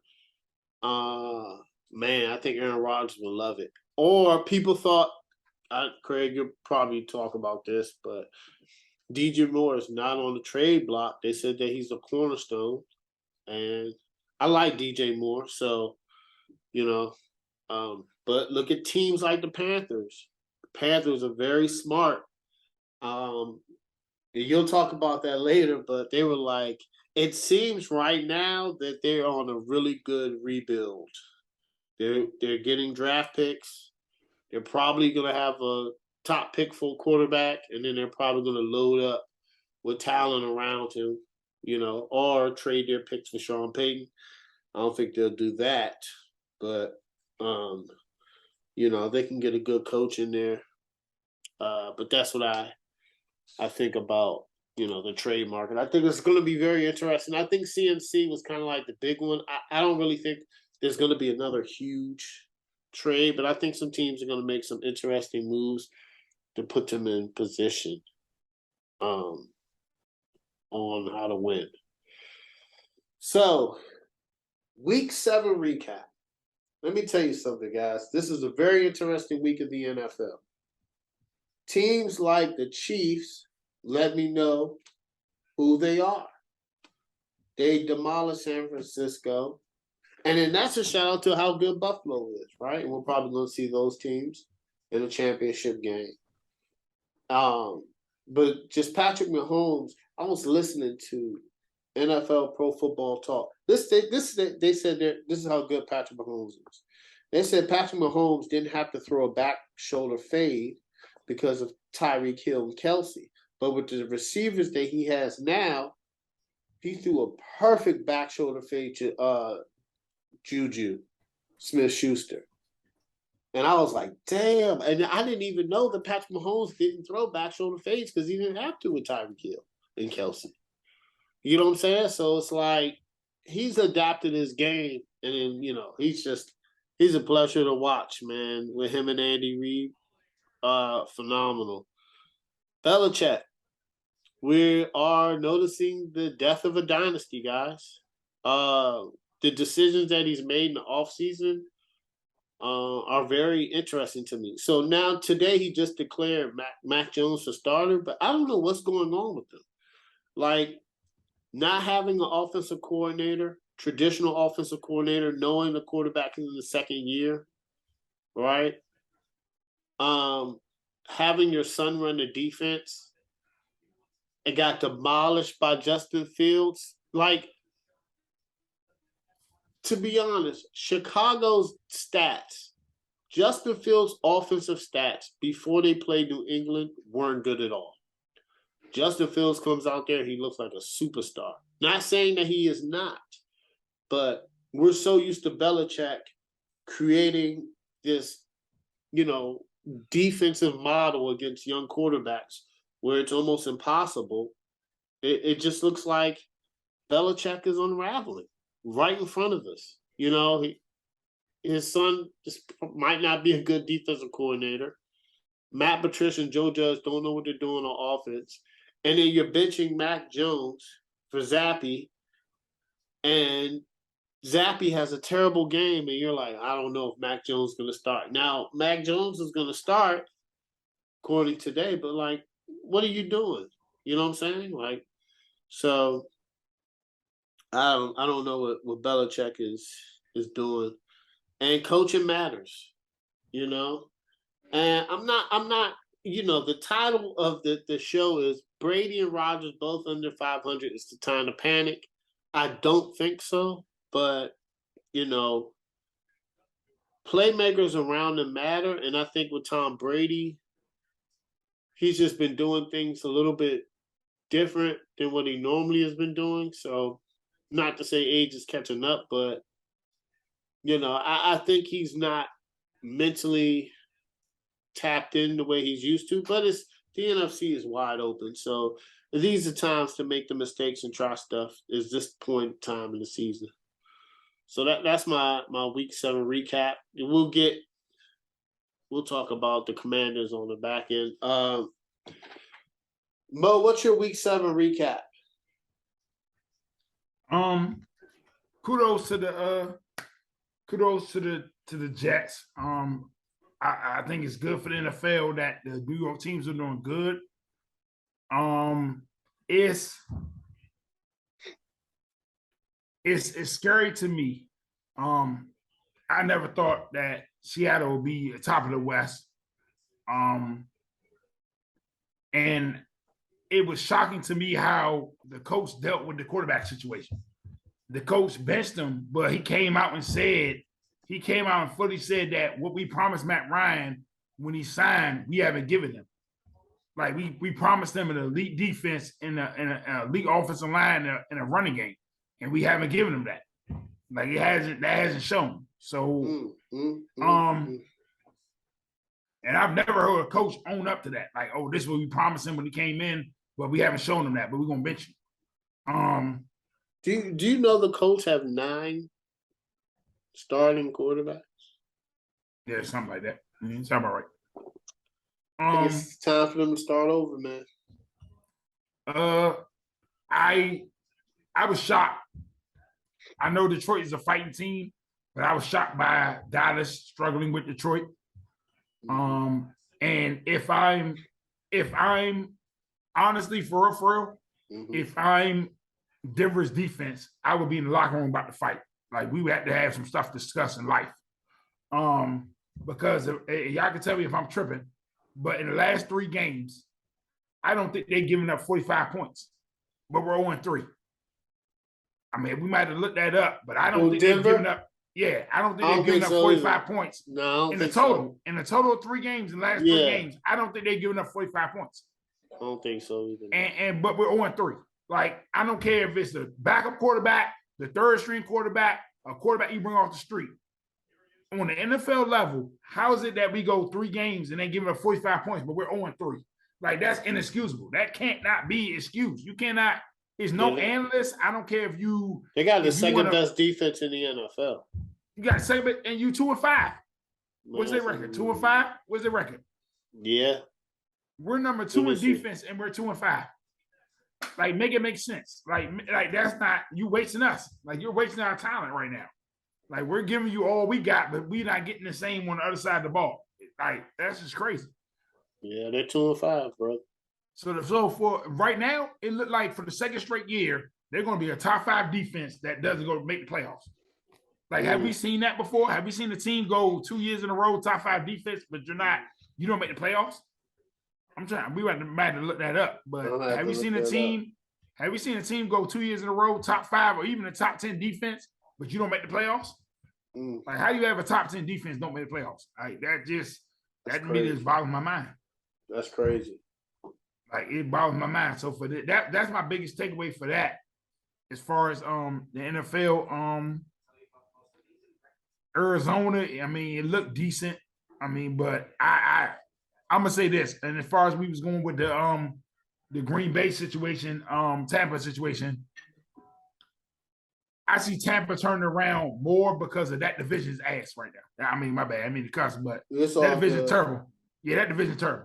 I see Tampa Bay being able to figure it out more because Green Bay is farther along right now. What they 3 games behind. So if you look at their losses and then already Minnesota has a win over them, you're already 3 games back. At least Tampa, you're right there, but I think Green Bay is 3 games back, if I'm not mistaken. Should be. Yeah. Because you got the head-to-head loss. So I just don't see them. And in the NFC with everything going on, I don't see Green Bay turning around because they've lost some of the head-to-head battles. They lost a lot of NFC games already. So it's like, where's your room necessarily to make up ground? So I don't see them beating Minnesota second time. I mean, they about to lose to Buffalo. I mean, Detroit, yeah, look okay, but that might be in the air how they playing right now. They can't catch nothing. So that's where I'm at with it. All right, Craig, what's your week 7 recap, brother? I don't know, man. Like it's just a lot of try to use the word parody, but there's a lot of parody in the NFL. Like you just never know from week to week. It's hard to bet on the NFL for me. It's hard to pick some of these games. I'm just picking them for free, and as I'm like, I'm losing games that I think teams should win and just never win. But like teams like Seattle and the Giants, the Jets. I didn't see a lot of these teams. I didn't see these teams being where they are right now. And then, but I mean, it's kind of same thing happened last year with the Bengals. And I mean, could one of these teams turn into the Cincinnati Bengals this year?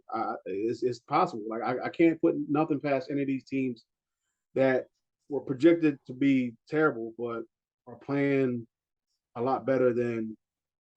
I mean, a lot better than what at least from just me speaking for myself, a lot better than what I thought they would be. And I thought even a couple weeks ago, when we picked like the Giants and the Ravens game, I thought eventually the Giants would start losing games. I mean, they haven't so far. They're just weathering the storm. I mean, granted, they do have one of the easiest schedules, but I mean, you play who's on your schedule, and they're playing who's on their schedule, and they're winning games. And I mean, I don't know how, but I mean, the defense is good, but the offense is just getting by. So they got a game this week against another overachieving team. So we'll see how that goes. The Jets are 5-2. Like, I didn't see that coming.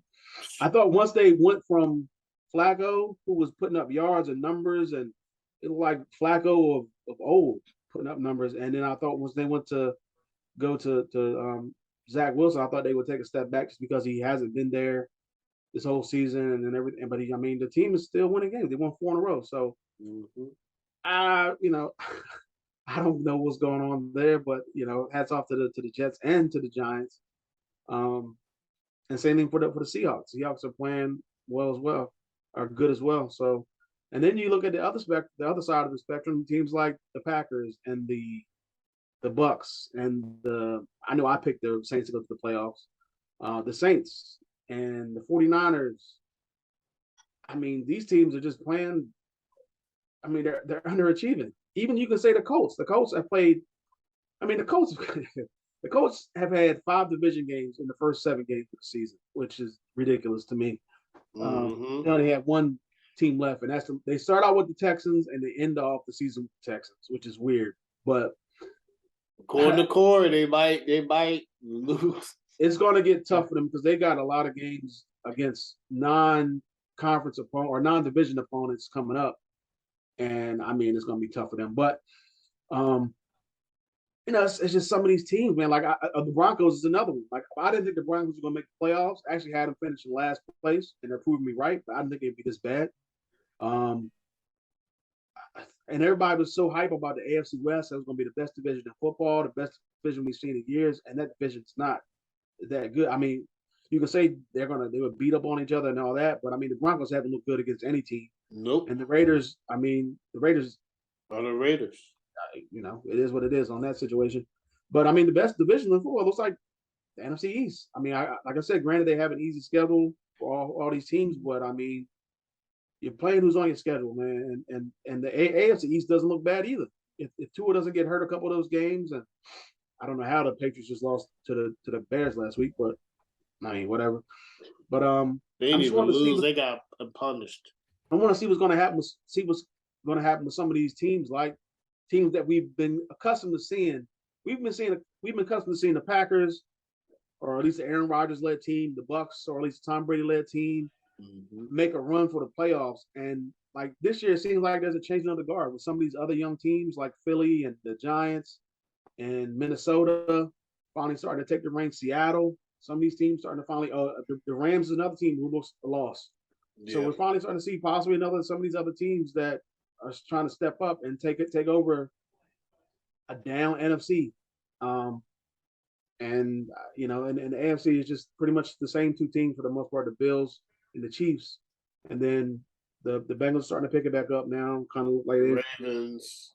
We all knew that. We all knew the Ravens and the Bengals and the Ravens. The Ravens, I mean, they're still not, to me, a complete team. Like some of these teams need to really start get ready to start hitting that panic button. I want to see the Ravens put a string of wins together, back-to-back wins, and hold on to a lead consistently. So yeah, I agree with that. So Craig, Carolina Panthers.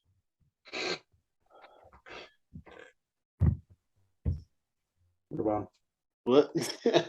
He said, "What about?" No, I'm just saying. We always do this segment. I don't think we did it since. Yeah. Yeah, about updates on teams. When Corey gets back, we'll do his at the present moment of time. But Carolina Panthers, man, what you think?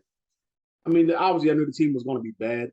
I thought they would be a little bit better as far as wins at this point. I mean, even though I only projected them to win like 6 games because their schedule's starting to pick up a little bit here. I thought they could have won at least their first 4 games. I thought they could have won 3-1, but I mean, they went 1-3, and then it is what it is, man. The schedule, whatever.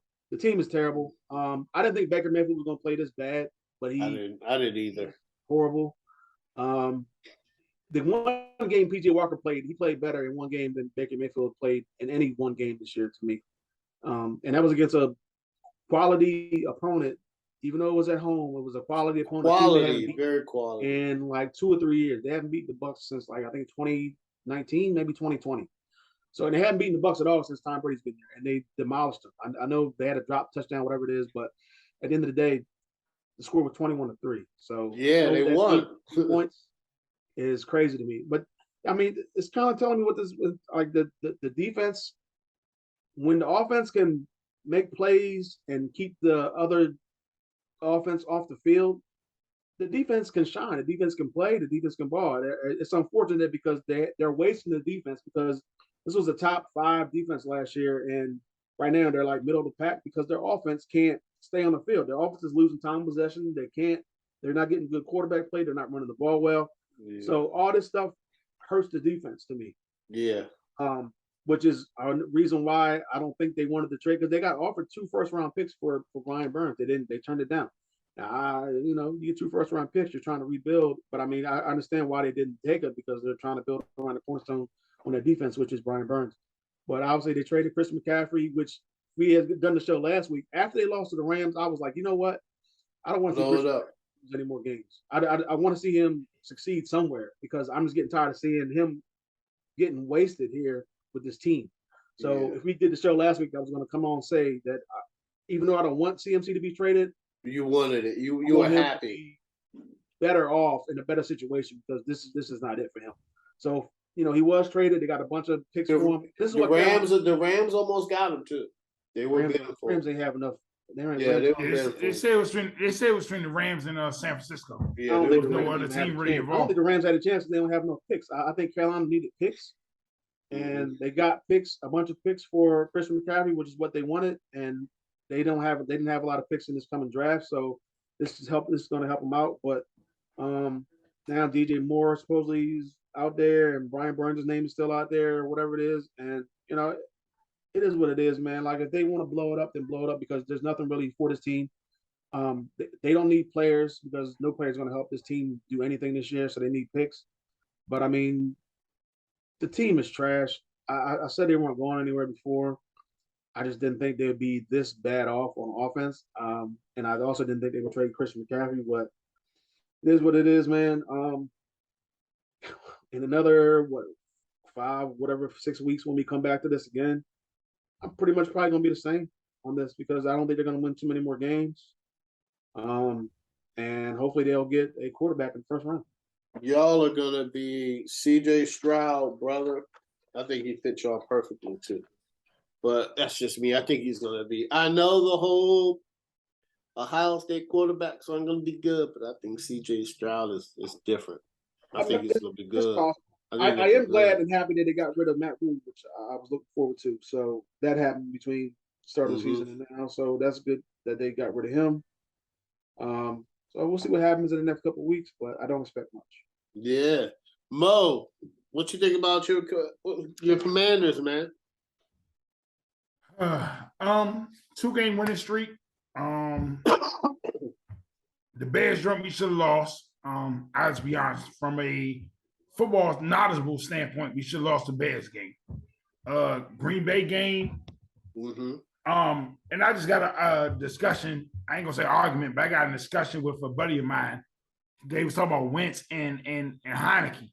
And I said, I understand what they're saying, but what we started to do last week was what I've been advocating for the whole time. If you're not going to use your weapons, if you're not going to give Gibson the ball in the running game, use them different ways. Give him carry, move him around the slot, like use them. Mm-hmm. Like you're wasting him away. I understand if you want to go with Robinson, that's cool, but don't waste Gibson when we try and win games this year. They have Mo. They use Gibson the way that you want them to. He's kind of replaced this week. This week. This week. Yeah, I think he kind of replaced J.D. McKissick.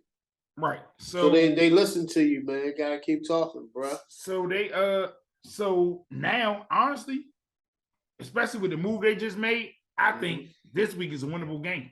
It's a very winnable game. I thought it was a winnable game before, but now I know it's respect to Ellinger, but I think this is a very winnable game where we gotta string some wins along right now to where we can make a stretch, because if we win this game, what is Vikings next? That's an NFC opponent. We gotta play Philly again. Mm-hmm. We still gotta play Dallas again. We gotta play Giants twice. The road to at least make the wild card is right there for us if we want to win games down the stretch. But this game we gotta win. It's still must win. I think every game right now is must win. What we have on the back end of the schedule. Yeah. But I'm cool where we at with Heineke. I think that energy, I like the energy that I saw from him to fight. Defense started to do their thing. Started to get the pressure, some small mistakes, but things get cleaned up. But I like where we at. I hate to say this, but I still think Indy is a must-win game if we're talking about making the playoffs, because it's too much ahead of us. Like, we still need to keep that momentum going. We can't afford to backtrack and then still try to make playoffs. Yeah, I agree with you in that. Okay, so I don't want to call myself a negative Nancy, but I've been not so high on the Commanders this year. We all know that. I'm actually surprised that we're 3-4, and it's I kind of picture where we were gonna be. We're up and down. We play well one week, and one week we don't. I think I said our record was gonna be 8-9. Or 7-10. That's what we're playing like right now. That's what I feel. But I am happy that our defense is actually pretty good. I'm not surprised, but I kind of am, because I was, not worried, but I was like, damn, man, Ron Rivera is supposed to fix our defense. What's going on? But right now we have the 13th best defense. So I'm not mad at that.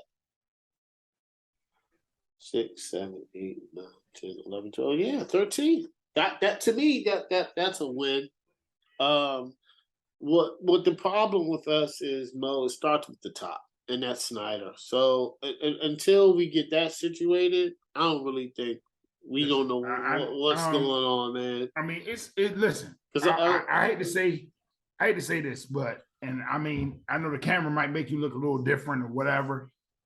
At the Bears game, he looked like he was on that stuff. He looked like he was a little strung out. Like, I'm sorry. When they showed him that one time, I said, "Oh my God." I said, "Oh, they need to get him out of here, yo." Like, no, he looked stressed out. He looked stressed. He looked like I was looking like, hold up. I was like, oh, I see why they ain't showed him a couple weeks. Okay. Man. All right. I see what's going on now. Don't worry about it. But like I kind of think that we need a reset. So to be honest, I hope we lose more games because I want us to get a pretty good quarterback in this draft.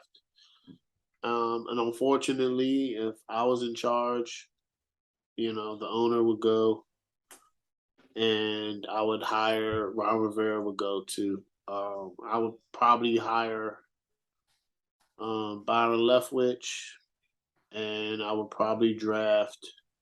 Bieniemy. I mean, I wouldn't be mad with Brian Leftwich over Bieniemy, but I know Bieniemy wasn't gonna come there.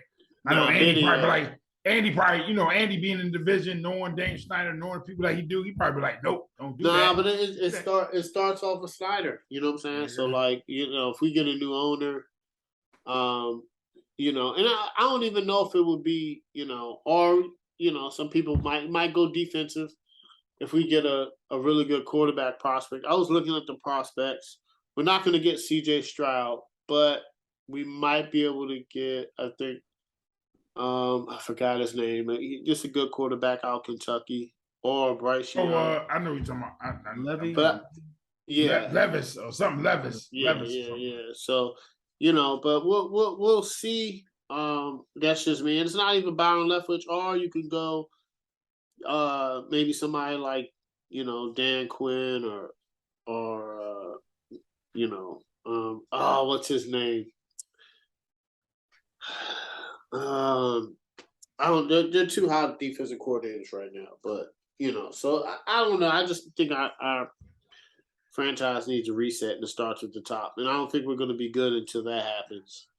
So, it's kind of be exactly where I predicted or where we're going to be. We're like an average team. One day we're good, one day we're bad. All right. Now, we're 8 weeks into the season. How do we feel about the playoff picks that we've made? I'm gonna read them over. I'm gonna start with you, Mo. For the NFC, you had now. Just tell me how you feel. If you don't think the team is gonna make the playoffs, gotcha. Yep. Give me a team that you think is. We'll replace them. Gotcha. All right. Now I'm gonna go you, Mo. Then I'm gonna go you, Craig. Mo, for the NFC number 1 seed, you had Rams. The 2nd seed, you had the Bucks. The 3rd seed, you had the Vikings. The 4th seed, you had the Eagles. The 5th seed, you had the Packers. The 6th seed, you had the Saints. And the 7th seed, you had the 49ers.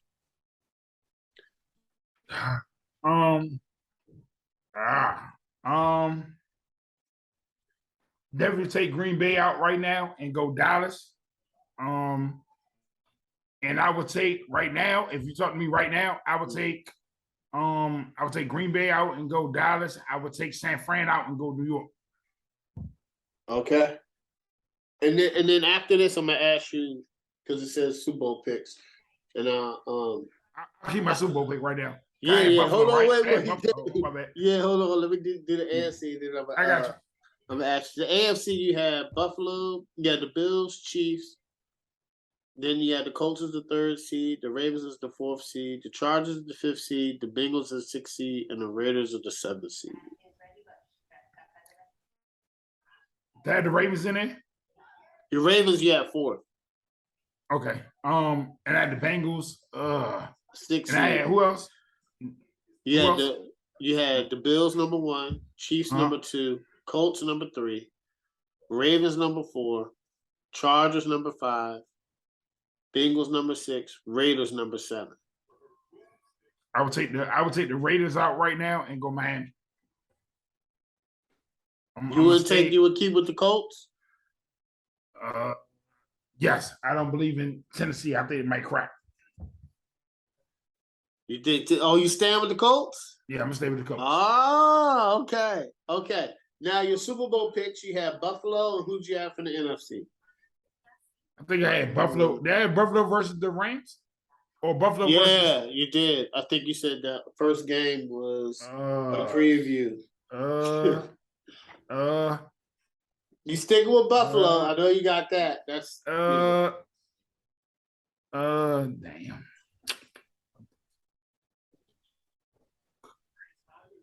I'm gonna stay there. I'm gonna stay there right now. I don't want to go Philly because if I replace anybody right now, I would say Philly, and I'm just not there yet to say Philly is a Super Bowl pick. So I'm gonna stay. I'm gonna stay right there. I'm gonna stay right there.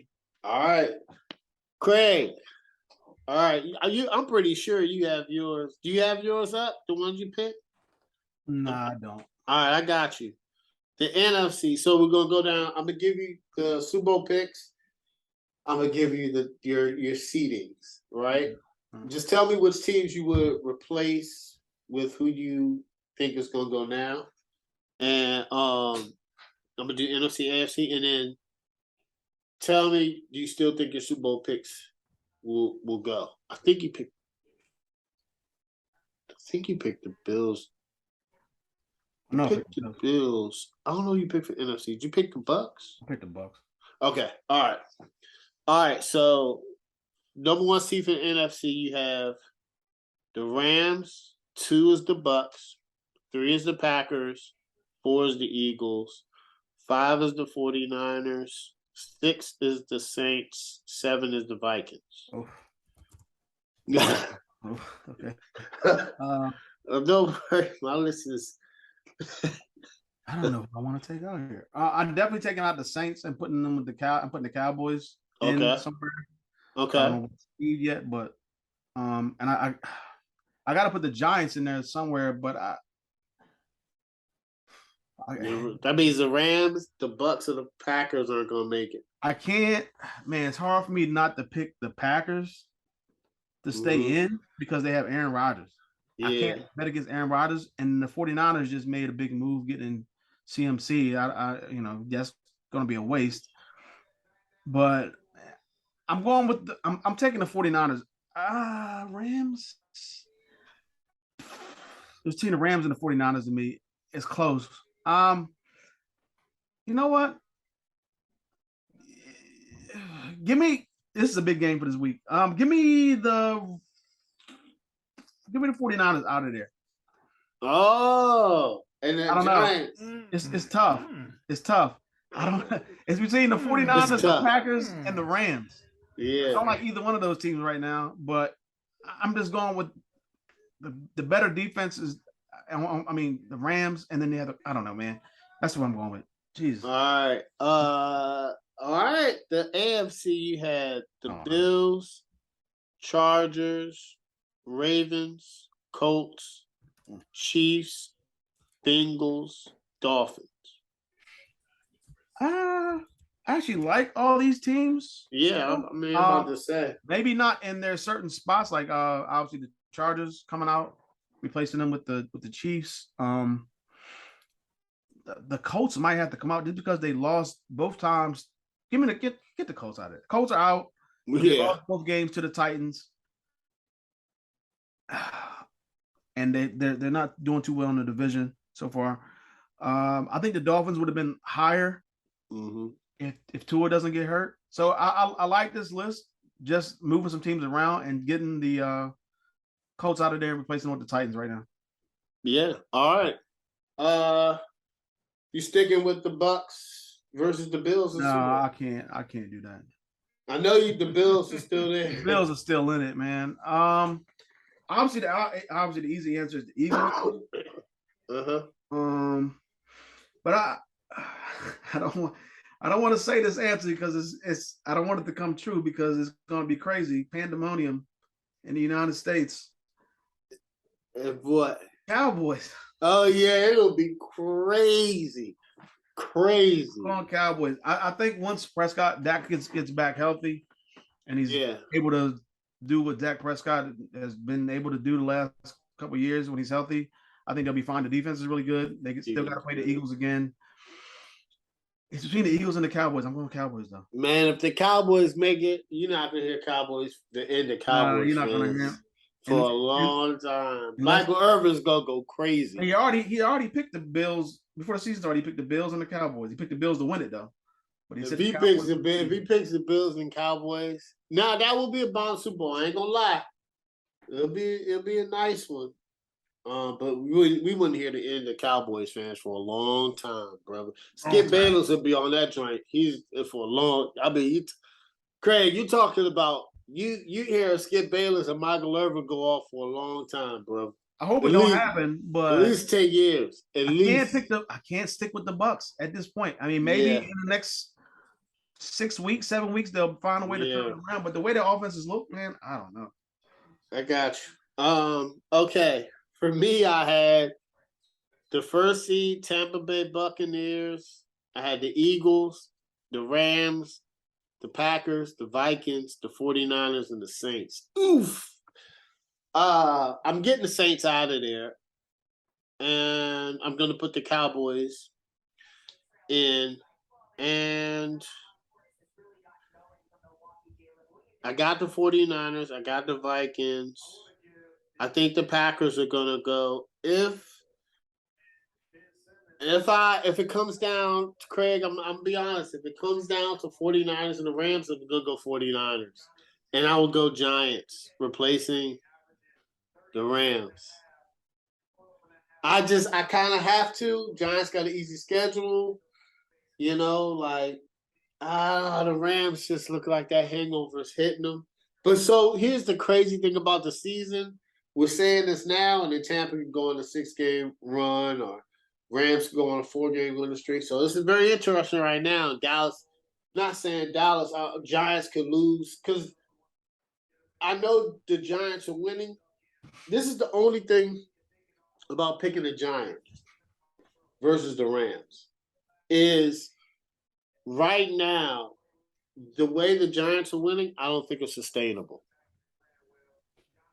It's hard, but they have such an easy schedule. That's the only thing that can get, over the Rams. Because if the Rams put it together, trade for offensive lineman and trade for like Kareem Hunt, and you talking about they back in it. So that's going to be interesting. The AFC, I had the Bills, the Chiefs, the Ravens, the Colts, the Broncos, the Chargers, and the Dolphins. Colts out of there. Tennessee Titans, man. Listen, Mo, I think even Corey wouldn't agree with you, man. I think they have it, but starting a rookie quarterback for the rest of the season, man, I think their season's shot. And they'll be drafting top. They're gonna have a top 10 pick next year. Hopefully, they get a quarterback. They haven't won a divisional game yet. They look bad. Oh, they have one. Who they beat? They beat Jacksonville. They beat Jacksonville. Okay, yeah. But they're 1-3-1. 1-3-1. That's not good, man. And then they got them, and they only have one more left. Houston, yeah. And that's Houston. Those two losses to Tennessee, man, put them back. So, and then for the Broncos, cook Russ cook, but not cooking this year, baby. You burnt the stove. Kitchen is breaking down. They lose Jacksonville. That coach, boy, that hot seat won.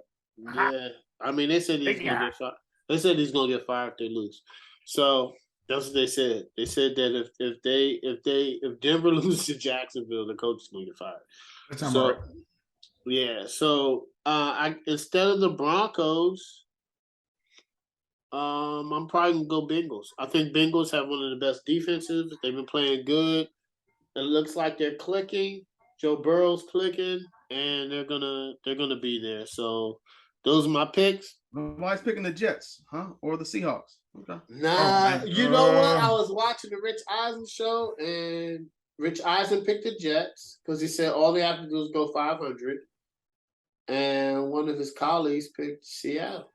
So I wouldn't be surprised if instead of the Rams, one of those teams make it.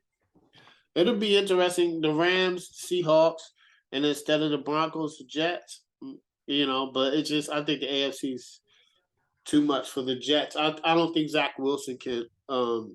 This is a passing league, so it's eventually going to catch up to you. But my Super Bowl picks, I had the Ravens and the Saints. I still like the Ravens. I do. They like Mo said, they haven't.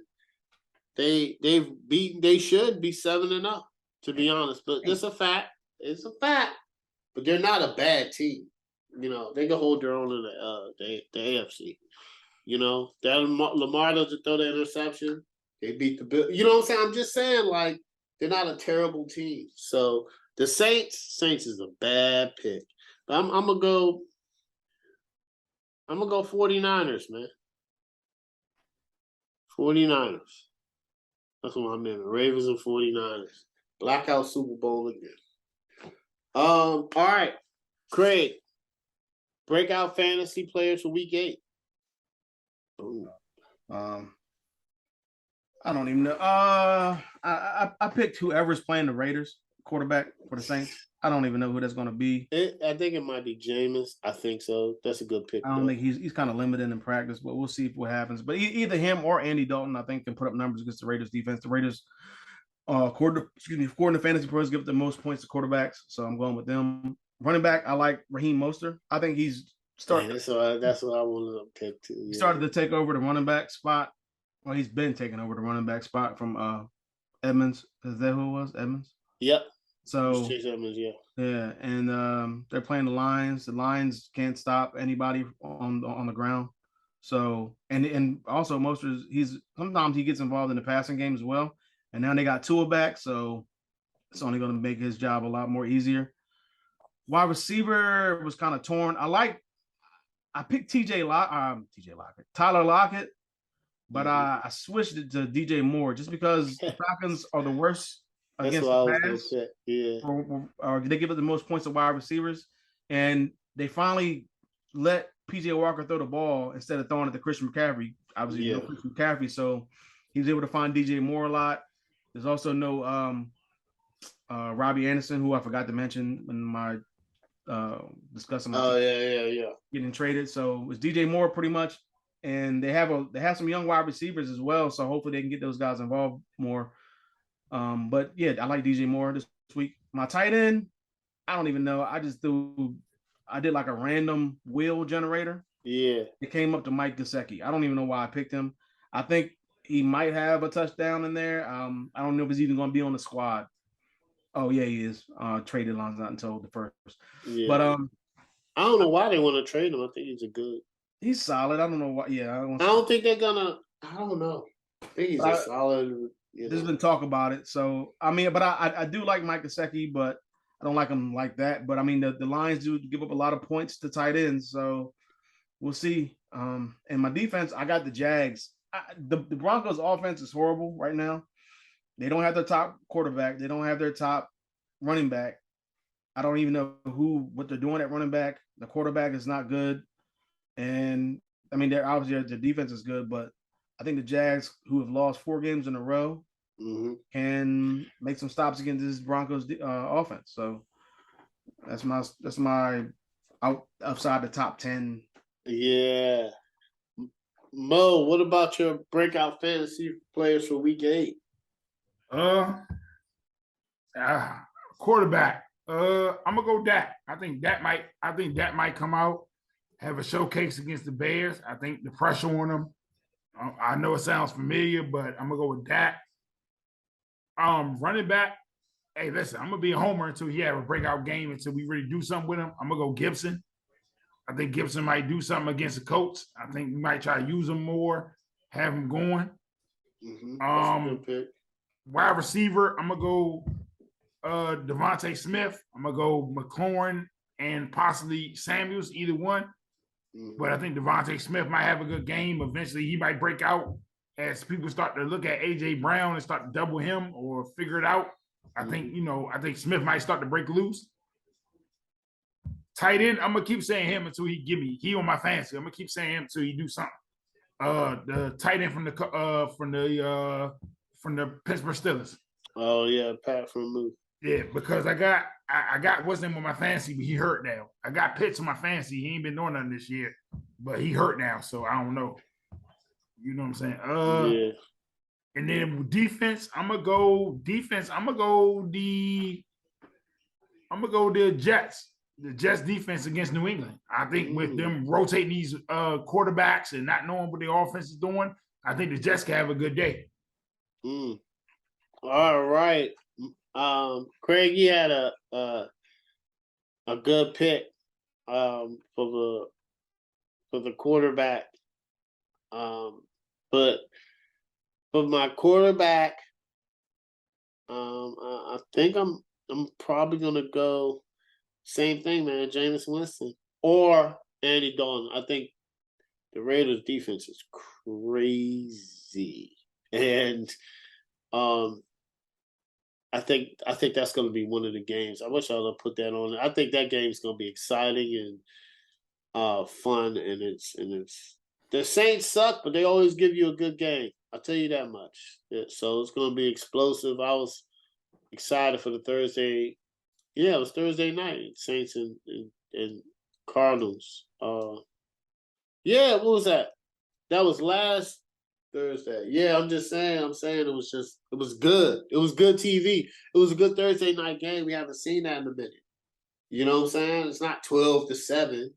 You know, it was a good explosive game. So running back, I'm going Mostert, man. I had him on my fantasy. He was sitting on the bench for a minute because Chase Edmonds was starting.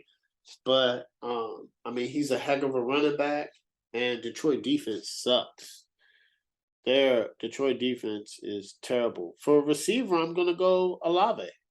I think Olave has a phenomenal matchup, and I think he's playing the Las Vegas Raiders. And Olave's already shown he's the number one receiver in the NFL.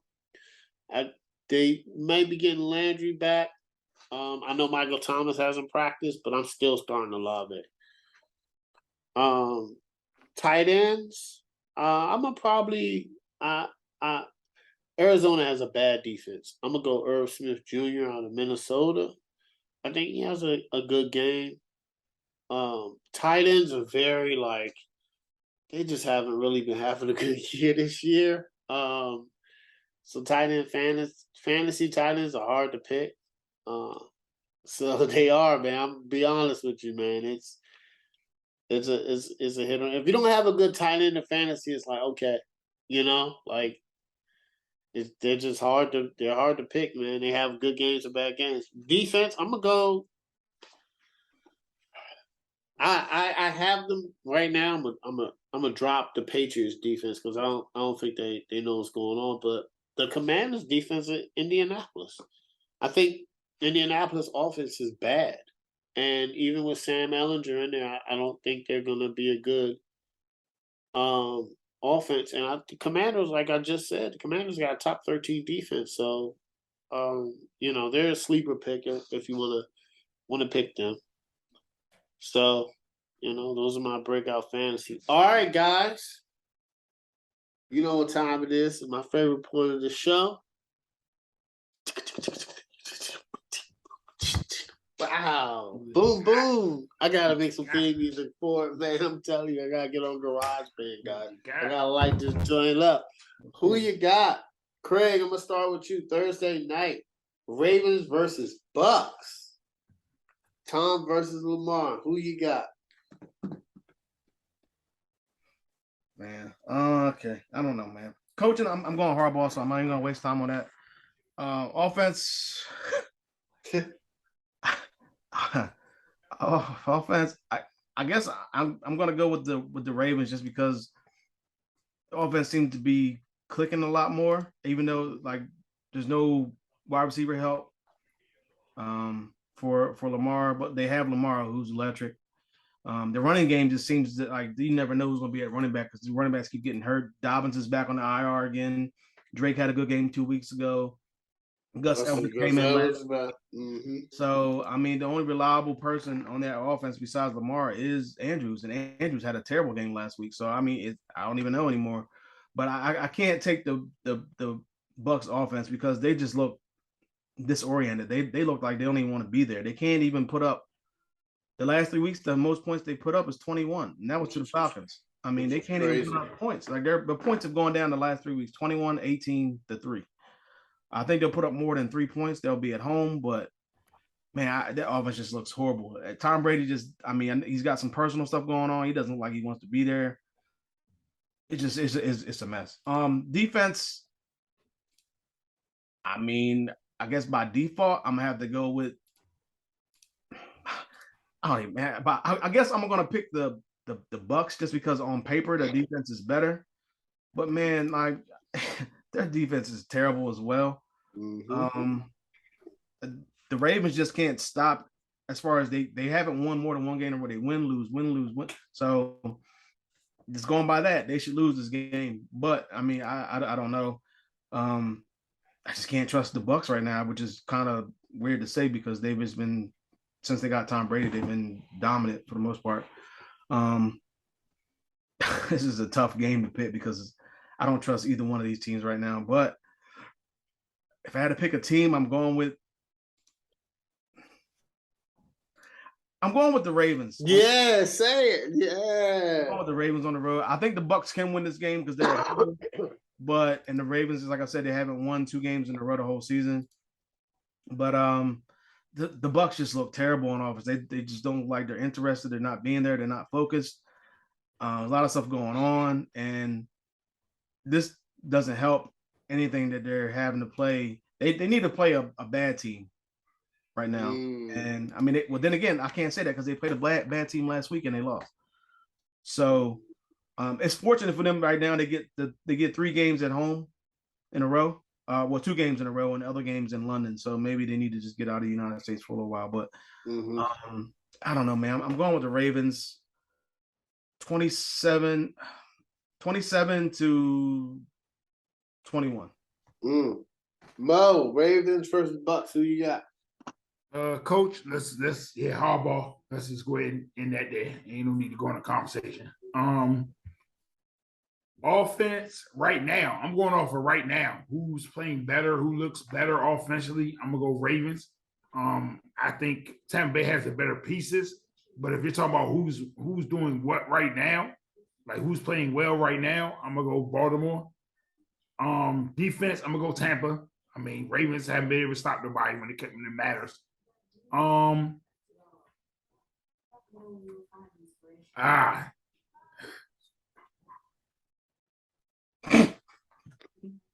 This hurts. Brady back against the wall. And here's why I'm gonna say what I'm about to say. Brady's back against the wall, and Ravens have shown in the fourth quarter not to stop nobody. And I just don't see the Ravens blowing Tampa out with their backs against the wall like Carolina did. So I'm gonna go in a tight one because Baltimore can't get a stop in the clutch. I'm gonna go Tampa Bay 27-21. Okay, so gotta do this. Believe in yourself. So, Coach Harbaugh, Todd Bowles in the first year, but Harbaugh's just the golden standard. Offense, I would like to put the Bucks. They have more weapons, but I don't know what's going on with Leonard Fournette. Their offensive line is hurt. Tom Brady is throwing tablets every week. You know, the receivers are on the same page. And I got to go with the Ravens on the offensive side of the ball because of Lamar Jackson. You know you're going to get him and Mark Andrews now. Listen, Andrews hasn't been balling one game, but he'll be back. You know what I'm saying? And then you know the Ravens are going to run the ball. even though J.K. Dobbins isn't there, Gus Edwards and Kenya Drake are going to be there. They're going to be phenomenal. And then you have Lamar, Action Jackson. That's all you need. And I think Bateman is back healthy. So the defensive side of the ball, I'm going to give it to Tampa Bay just because the Ravens don't have a good defense. They're trying to get better. They have been getting better. Last week was a divisional game, so I know sometimes divisional games are weird. It's Peyton Manning said like divisional games, teams play each other very differently than they play each other in everybody in the NFL. So they play good defense against Chubbs, but like they see Cleveland twice a year. That's a divisional game. So I don't know where their defense is at, and that's why I got to go Bucks. At the end of the day, I think this is a wake-up call for Tom Brady and them, but I don't think that they're going to beat Lamar Jackson. And this is going to be like, okay, we're 3-5. Now let's start really getting it together. But I don't think they get it together this week. And Craig is right. This isn't the week that they should be playing the Ravens on a short week. They should be playing somebody like Detroit. If it was Detroit, I'd be like, all right, I got but they wouldn't be on who you got. But I'm just, I just think the Ravens win, and I think they win 28-20 convincingly. And then it's going to be questions. Mo, Cardinals versus Vikings. Who you got? Coach, I'm gonna go Vikings coach. I know you're first year head coach, but clearly for what we thought it was going to be and for how this team, Arizona's come out in the first quarter and look bad coming out the gate all season long, I just can't say Cliff Kingsbury. So I'm going to go Vikings coach. Offense, I'm going to go Vikings. Offense, I'm going to go Vikings. I'm going to go matter of fact, I'm going to go Vikings offense and defense.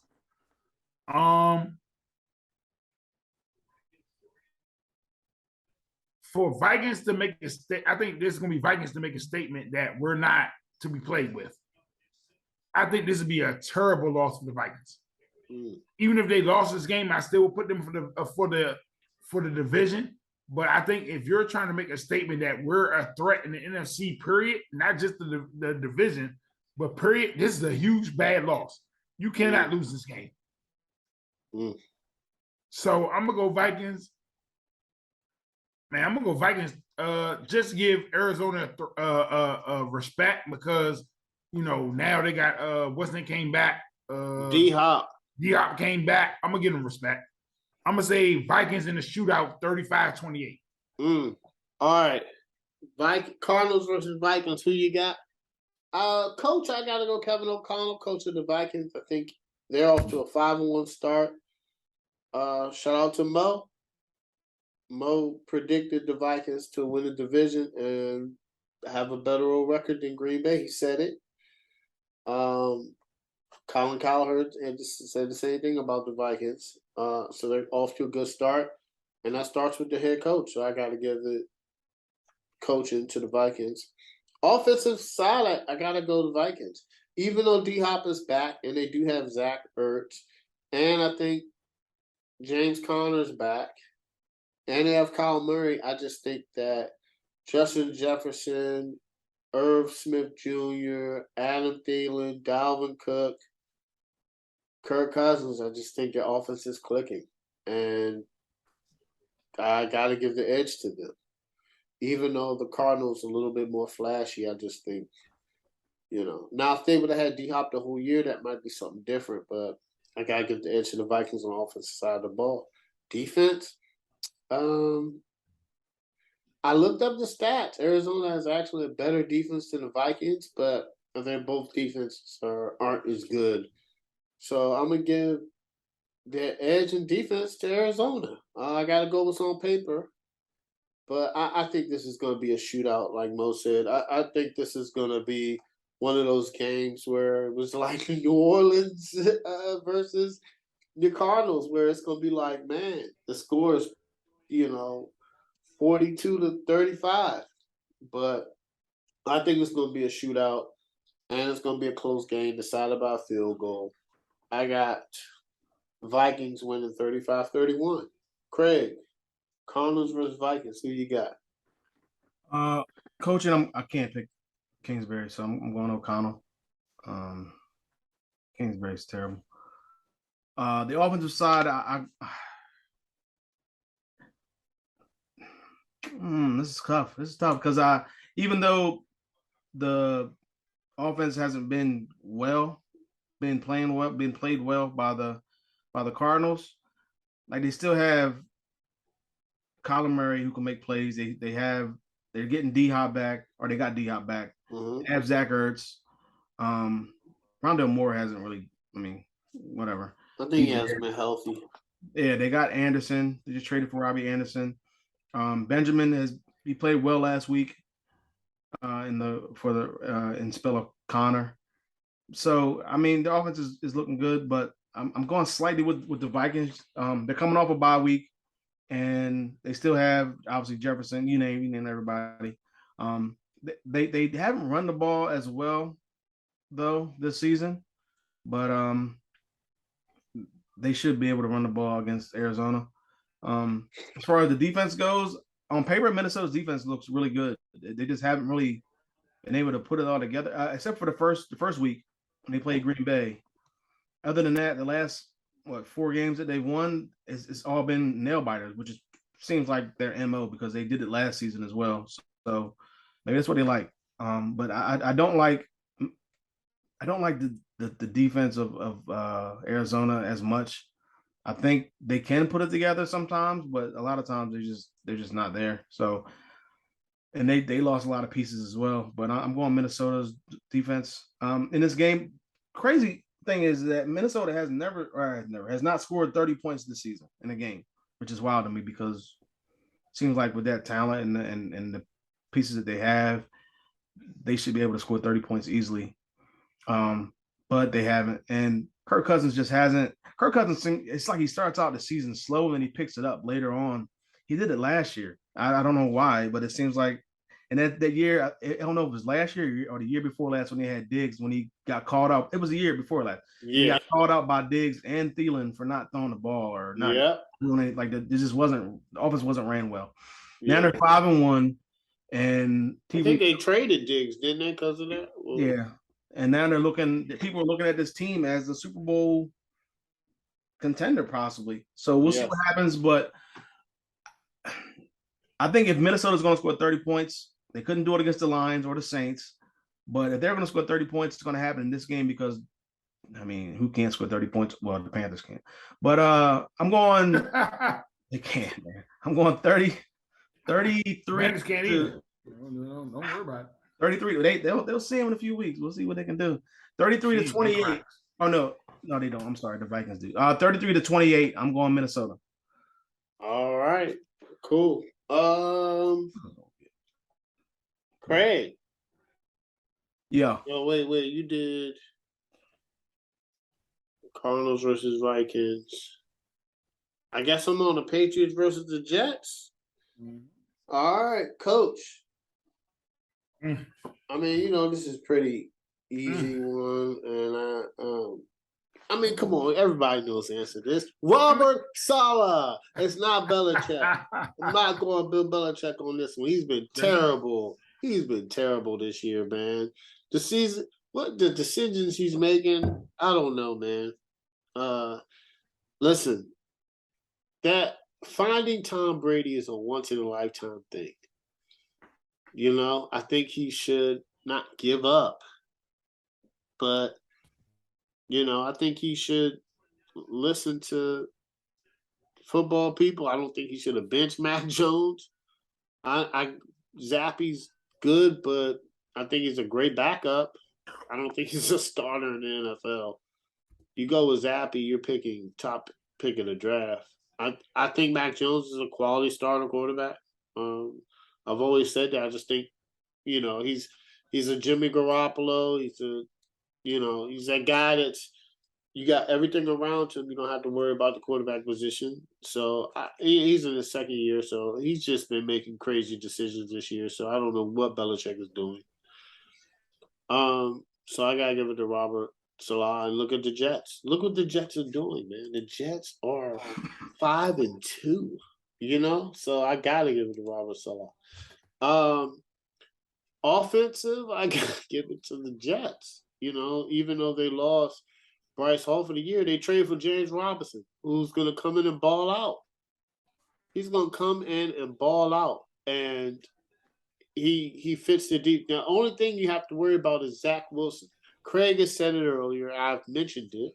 Problem is Zach Wilson isn't with Joe Flacco. When Joe Flacco was in there, everybody's getting the ball, and Zach Wilson needs a running game and just hasn't developed in the past. And that's kind of what's it's kind of giving me a maybe slight upset alert. But I'm gonna, defense. I gotta go with.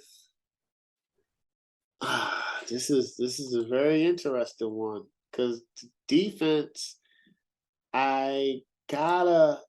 Oh man, this is tough because I gotta go to Jets D. You know what I'm saying? So the Jets won a coach, Jets won an offense, Jets won a defense. You would think the Jets are gonna win the game, but I don't see, listen, Belichick is still Belichick. This is a divisional game. Zach Wilson isn't being Joe Flacco, and that's the problem. If Zach Wilson was passing the ball and Garrison Wilson was involved and Elijah Moore was involved and the offense was clicking, then I would be like, okay, doesn't look good. But Belichick is still Belichick, with all that said, and I think I got the Patriots winning. I don't see the Patriots losing back-to-back games with the long, because they just played on Monday night. So short week, I just don't see the Patriots losing back-to-back that bad. So I have this a defensive game. I have the Patriots winning 20-17. All right, Mo, who you got? Patriots versus Jets. Coach. We're going off right now. We can't go right now. This is a different situation. We can't go off a resume. We're gonna go off of right now. I'm gonna go Jets coach, Charlotte. I'm gonna go with him. Offense, I'm gonna go with the Jets. They're moving the ball better. They got more scheme better. They're moving it around. They're giving it to different people. They're finding ways to use their weapons. Defense, I'm gonna go with the Jets as well. Defensively. In the past, you would not bet against Belichick and when they backs against the wall like this. But I just think with this quarterback situation in flux, Jets are going to smell. I think this is a true game you want to circle on your calendar for Jets if you want to smell blood. If you want to make the playoffs. We're not even talking about division right now. Let's just not talk about division. But if you want to say we're for real, like we are a playoff team, you better look out for us. You can't lose this game. So I'm gonna go with Jets 23-17. All right. Yeah, I think this is gonna be a big game. Craig, Patriots versus Jets. Who you got? Coaching. I mean, if we're just basing it off of this season and what's happening this season and what's going on, I have to go with Robert Salah. How you say his name?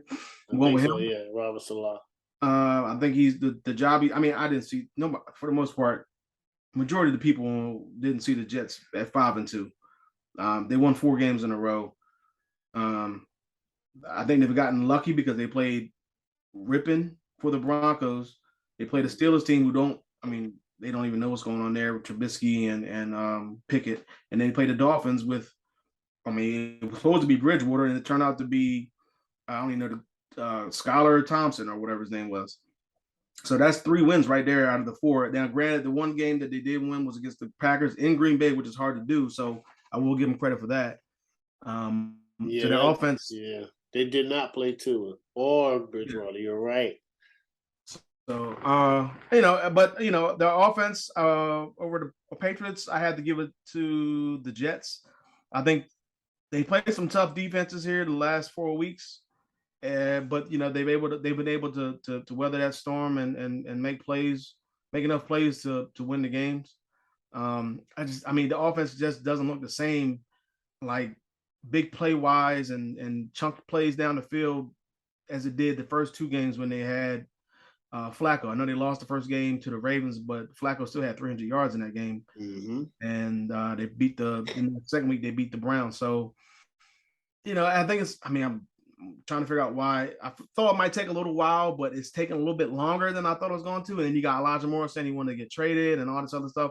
And then they lose Breece Hall. So we'll try to see what happens with Robinson. I don't know how much of a factor he's going to be this week, being that he just got traded. But I think it's going to help the team eventually. But the Patriots, man, I have no clue what they're doing at quarterback. Mac Jones might have been rushed back last week to play what they thought was going to be an easy game against the Bears, and it turned out to not be that case. And they went back to Zappy, and he started out, came in, played well, but then he had 3 picks. So now they're going back to Mac Jones. I guess I don't know. You Bill Belichick knows you can't keep doing this with quarterbacks. You can't keep bouncing around these guys. So we'll see what happens. But I can't take the Patriots just because I don't know what to expect from the quarterback or the wide receiver position. I do like Stevenson though. Defense, I have to go with the Jets just because of the job that they did against the Packers, only allowing 10 points versus what the Patriots just did or didn't do against the Bears this past week, where they just allowed the Bears are terrible. I would think on paper, but they just allowed Fields to just run all over top of them and pretty much do whatever he wanted to do against a team who I thought their defense was a lot better than that. So I'm going with the Jets there. In this game, though, it's going to be tough because I think it's going to be a good game. This is a must-win for the Patriots, I think, because if they lose this game, you're in the AFC. You're going to go to 3-5. You'll be the Jets will be 6-2. You got the Bills who could possibly be 6-1. I mean, you're going to be 3 games back of both of those teams at that point. And like I said, you're in the AFC. And the Jets, on the other hand, you got the Bills next week, so you don't want to look ahead to that game and skip this game. This is still a divisional rival, and this is still a big game, and you should never look past any opponent, regardless of their record or whatever it is. Even though you got a bigger game coming up the following week, but I think the Jets can get this done. I think it's unfortunate that Zach Wilson hasn't played as well, and he's not mobile like Justin Fields, but I think they can go out there and make enough plays, and especially on defense to get this job done. And I think I got them winning 19-16. Defensive game. I know that it's going to be a defensive game. I know that much. Yeah. All right. Craig, 49ers versus the Rams. Oh man, this is tough. Okay, so coaching is tough. Yeah, that's tough. Coaching, I'm going McVay slightly.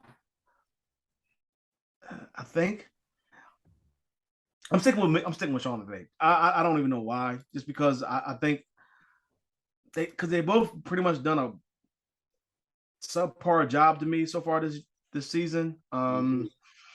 I can't really have faith in neither one of those guys right now. I think the Rams are just having that Super Bowl hangover, and I mean Stafford just looks horrible, but I'm slightly leaning towards the Rams here. Quarterback wise, or offensive side, I'm going offensive side. I got to go with the 49ers. I think the addition of Christian McCaffrey versus a team who doesn't have the guy who they thought was going to be the starting running back in Akers.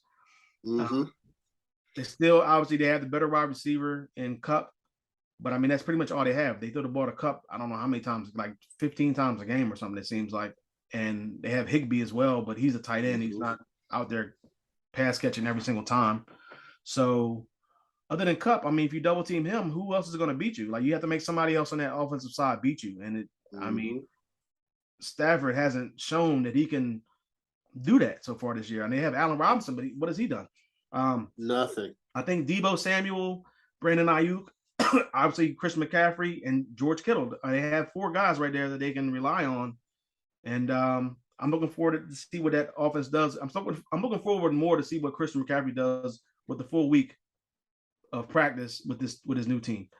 So I'm going with the 49ers offense. Defense, after what I saw last week, I know they played the Chiefs. And last time they played each other, which is a few weeks ago, I picked the 49ers as far as defensive side. But I think after the bye week, a little bit of rest for this defense, for this Rams defense, and the beatdowns back to back that the 49ers have. I mean, the Falcons put up 28 on them, and then the Chiefs put up 44 on them. So, damn. I had to go with the Rams there. The last time we saw the Rams, they played the Panthers, but I mean they only let them have 10 points. And McCaffrey played in that game, so McCaffrey's going to have to play him again. So, but I do like the Rams there, and just because earlier I picked the Rams, I picked the 49ers as far as my team to get out. And I know the 49ers have beaten the Rams 5 times in a row or something like that. I'm picking the Rams just because of that. Because of me picking the 49ers to get replaced. The last time they played, it was an easy win for the 49ers. But I think I have to go. I think the Rams coming off that bye week, they're a little bit healthier. They're a little bit fresher. They're not coming off of a beatdown. Give me the 49. Give me the Rams. I'm sorry. Give me the Rams 24-23. Do you think the Rams tied up? Because I think the 49ers beat them, I think. Oh, they beat them earlier this year. Yeah, they beat them. They haven't lost to them in 5 or 6 tries. So, but I think coming off the bye week, they're getting the 49ers at just the right time. Yeah. But, I don't know. CMC is definitely the X factor. So. All right, Mo, Rams versus 49ers. Who you got? Coaching wise, I'm going to give, and it is a struggle, but this the matchup where you got to go off of what you've done to me lately because both have struggled. So I'm going to go to respect to McVay because he won the Super Bowl. Both have struggled, so you got to give respect to what you've done to me lately. Offense. Oh, boy. Offense. I'm going to give it San Fran. Both have struggled, but when you got McCaffrey now, like Craig said, to add on, I got to give it to San Fran. Defense, right now, San Fran. San Fran, they had to struggle against Kansas City, but outside of Kansas City, they've been lights out. They've kept their team, they kept them in games. They've done what they had to do.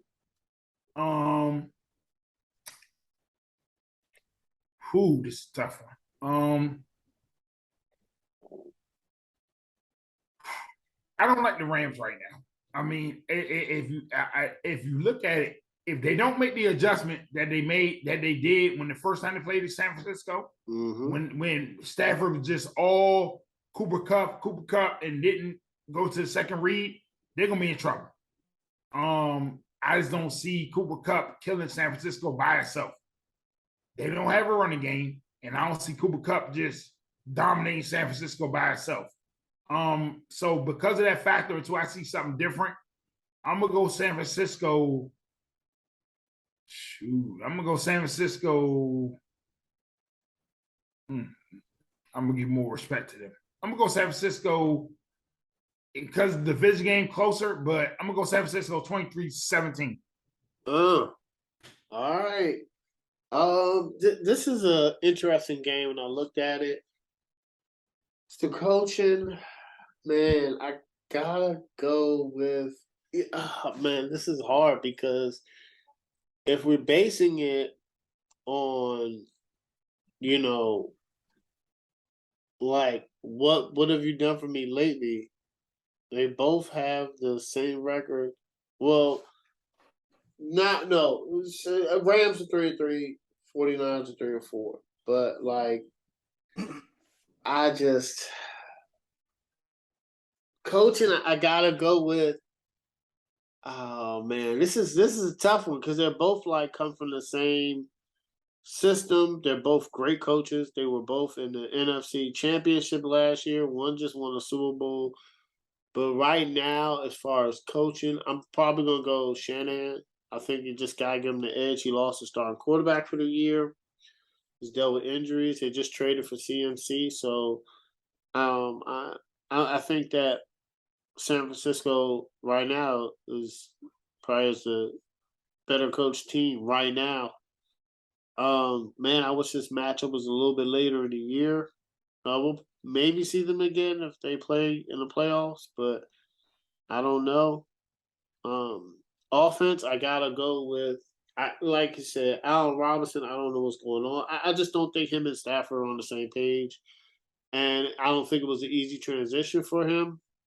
But San Francisco, they just got CMC. They got Debo Samuel. They got Brandon Ayuk. You know what I'm saying? They got George Kittle. Offensive side, I gotta go San Francisco. Defensive side, I gotta go with the 49ers. Um, they're just playing better defense right now. And I do like the Rams defense. I'm not saying the Rams defense is really good. They're both, I think the 49ers are top five. I think the Rams is, the Rams might be the top five too. Um, to be honest, yeah, the Rams, San Francisco is number three defense, Rams is number five. But right now, I just think the 49ers are playing better. Better defense. I know they got it's the Chiefs though. You know, like playing the Chiefs and the Bills, two of the best offensive teams in the NFL. So that's not gonna happen. So I gotta give 49ers edge on defense. So this is a very interesting game. Once again, I hope it will happen later, but this is a must-win game for both teams. And for the 49ers, you don't want to lose back to back. And for the Rams, you're coming off a bye week. And this is a divisional game. So you should be healthy. You know, but I gotta give 49ers the edge. I think with CMC having another week, I think the offense is better clicking than the Rams right now. I think the defense is better clicking than the Rams right now. If the Rams don't have it together, San Francisco is going to dominate them physically on both ends of the ball like it did the first game. And I think I can see that happening again. So I'm going to go with the 49ers. And I'm going to go 24-17. 49ers. All right, Mo, last game. Giants versus Seahawks. Who you got? Coaching. Ooh, boy. It's a tough one because of the record and because of the job that's been done. Coaching. I'm gonna go Brian Daboll. I'm gonna go Daboll because of the job he's done. I'm gonna go Daboll. Offense. Lord have mercy.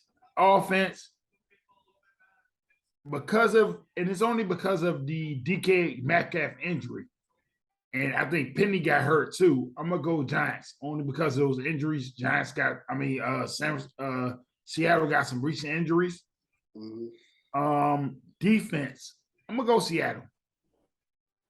Seattle's done a bang up job defensively, holding teams. They got a corner that's a rookie of the year candidate. He's been balling out. Their defense been flying around the field. This is a tough one here. Because the DK Metcalf injury was tough.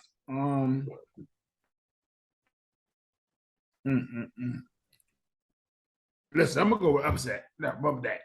I'm gonna go Seattle, 24-21. I think Seattle. I think it's gonna be a back and forth game. I think Seattle will get pressure on their offensive line. I think it'll be a back and forth game. Seattle won't allow Saquon to beat them solo by itself. I think it's gonna be 24-21. Seattle. All right. Who you got? Giants for Seattle. Coach, I kind of gotta go. Oh, this is tough because Pete Carroll. Nobody would think Seattle would be playing the way they're playing right now, and then nobody thought the Giants would be playing right now. But the coaching edge, I gotta give it to Brian Daboll just because. On the offensive side, Pete Carroll is Geno Smith. Brian Daboll is Daniel Jones with no receivers, and they're still winning. And he has Saquon Barkley, but I kind of got to give him the edge in the coaching. So I got to go Brian Daboll. Offense, I got to go Seattle, even with DK Metcalf missing time. They have Kenneth Walker, and I think Godwin is a good receiver, and they have Tyler Lockett, and they have Geno Smith, who's playing out of his mind right now. So I kind of got to give the offensive edge to Seattle. The Giants, I don't see. Marquise Goodwin is their other receiver. For the Giants, I just don't see their receivers. They don't have any receivers. So, I love Saquon, but I got to give the edge to Seattle. Defense, I got to give the edge to the Giants. I think the Giants' defense was really good. They built the foundation of the lines. And I mean, Thibodeau was playing phenomenal, I think. And man, the Giants they have a good foundation on that side of the ball. And their defense isn't that bad.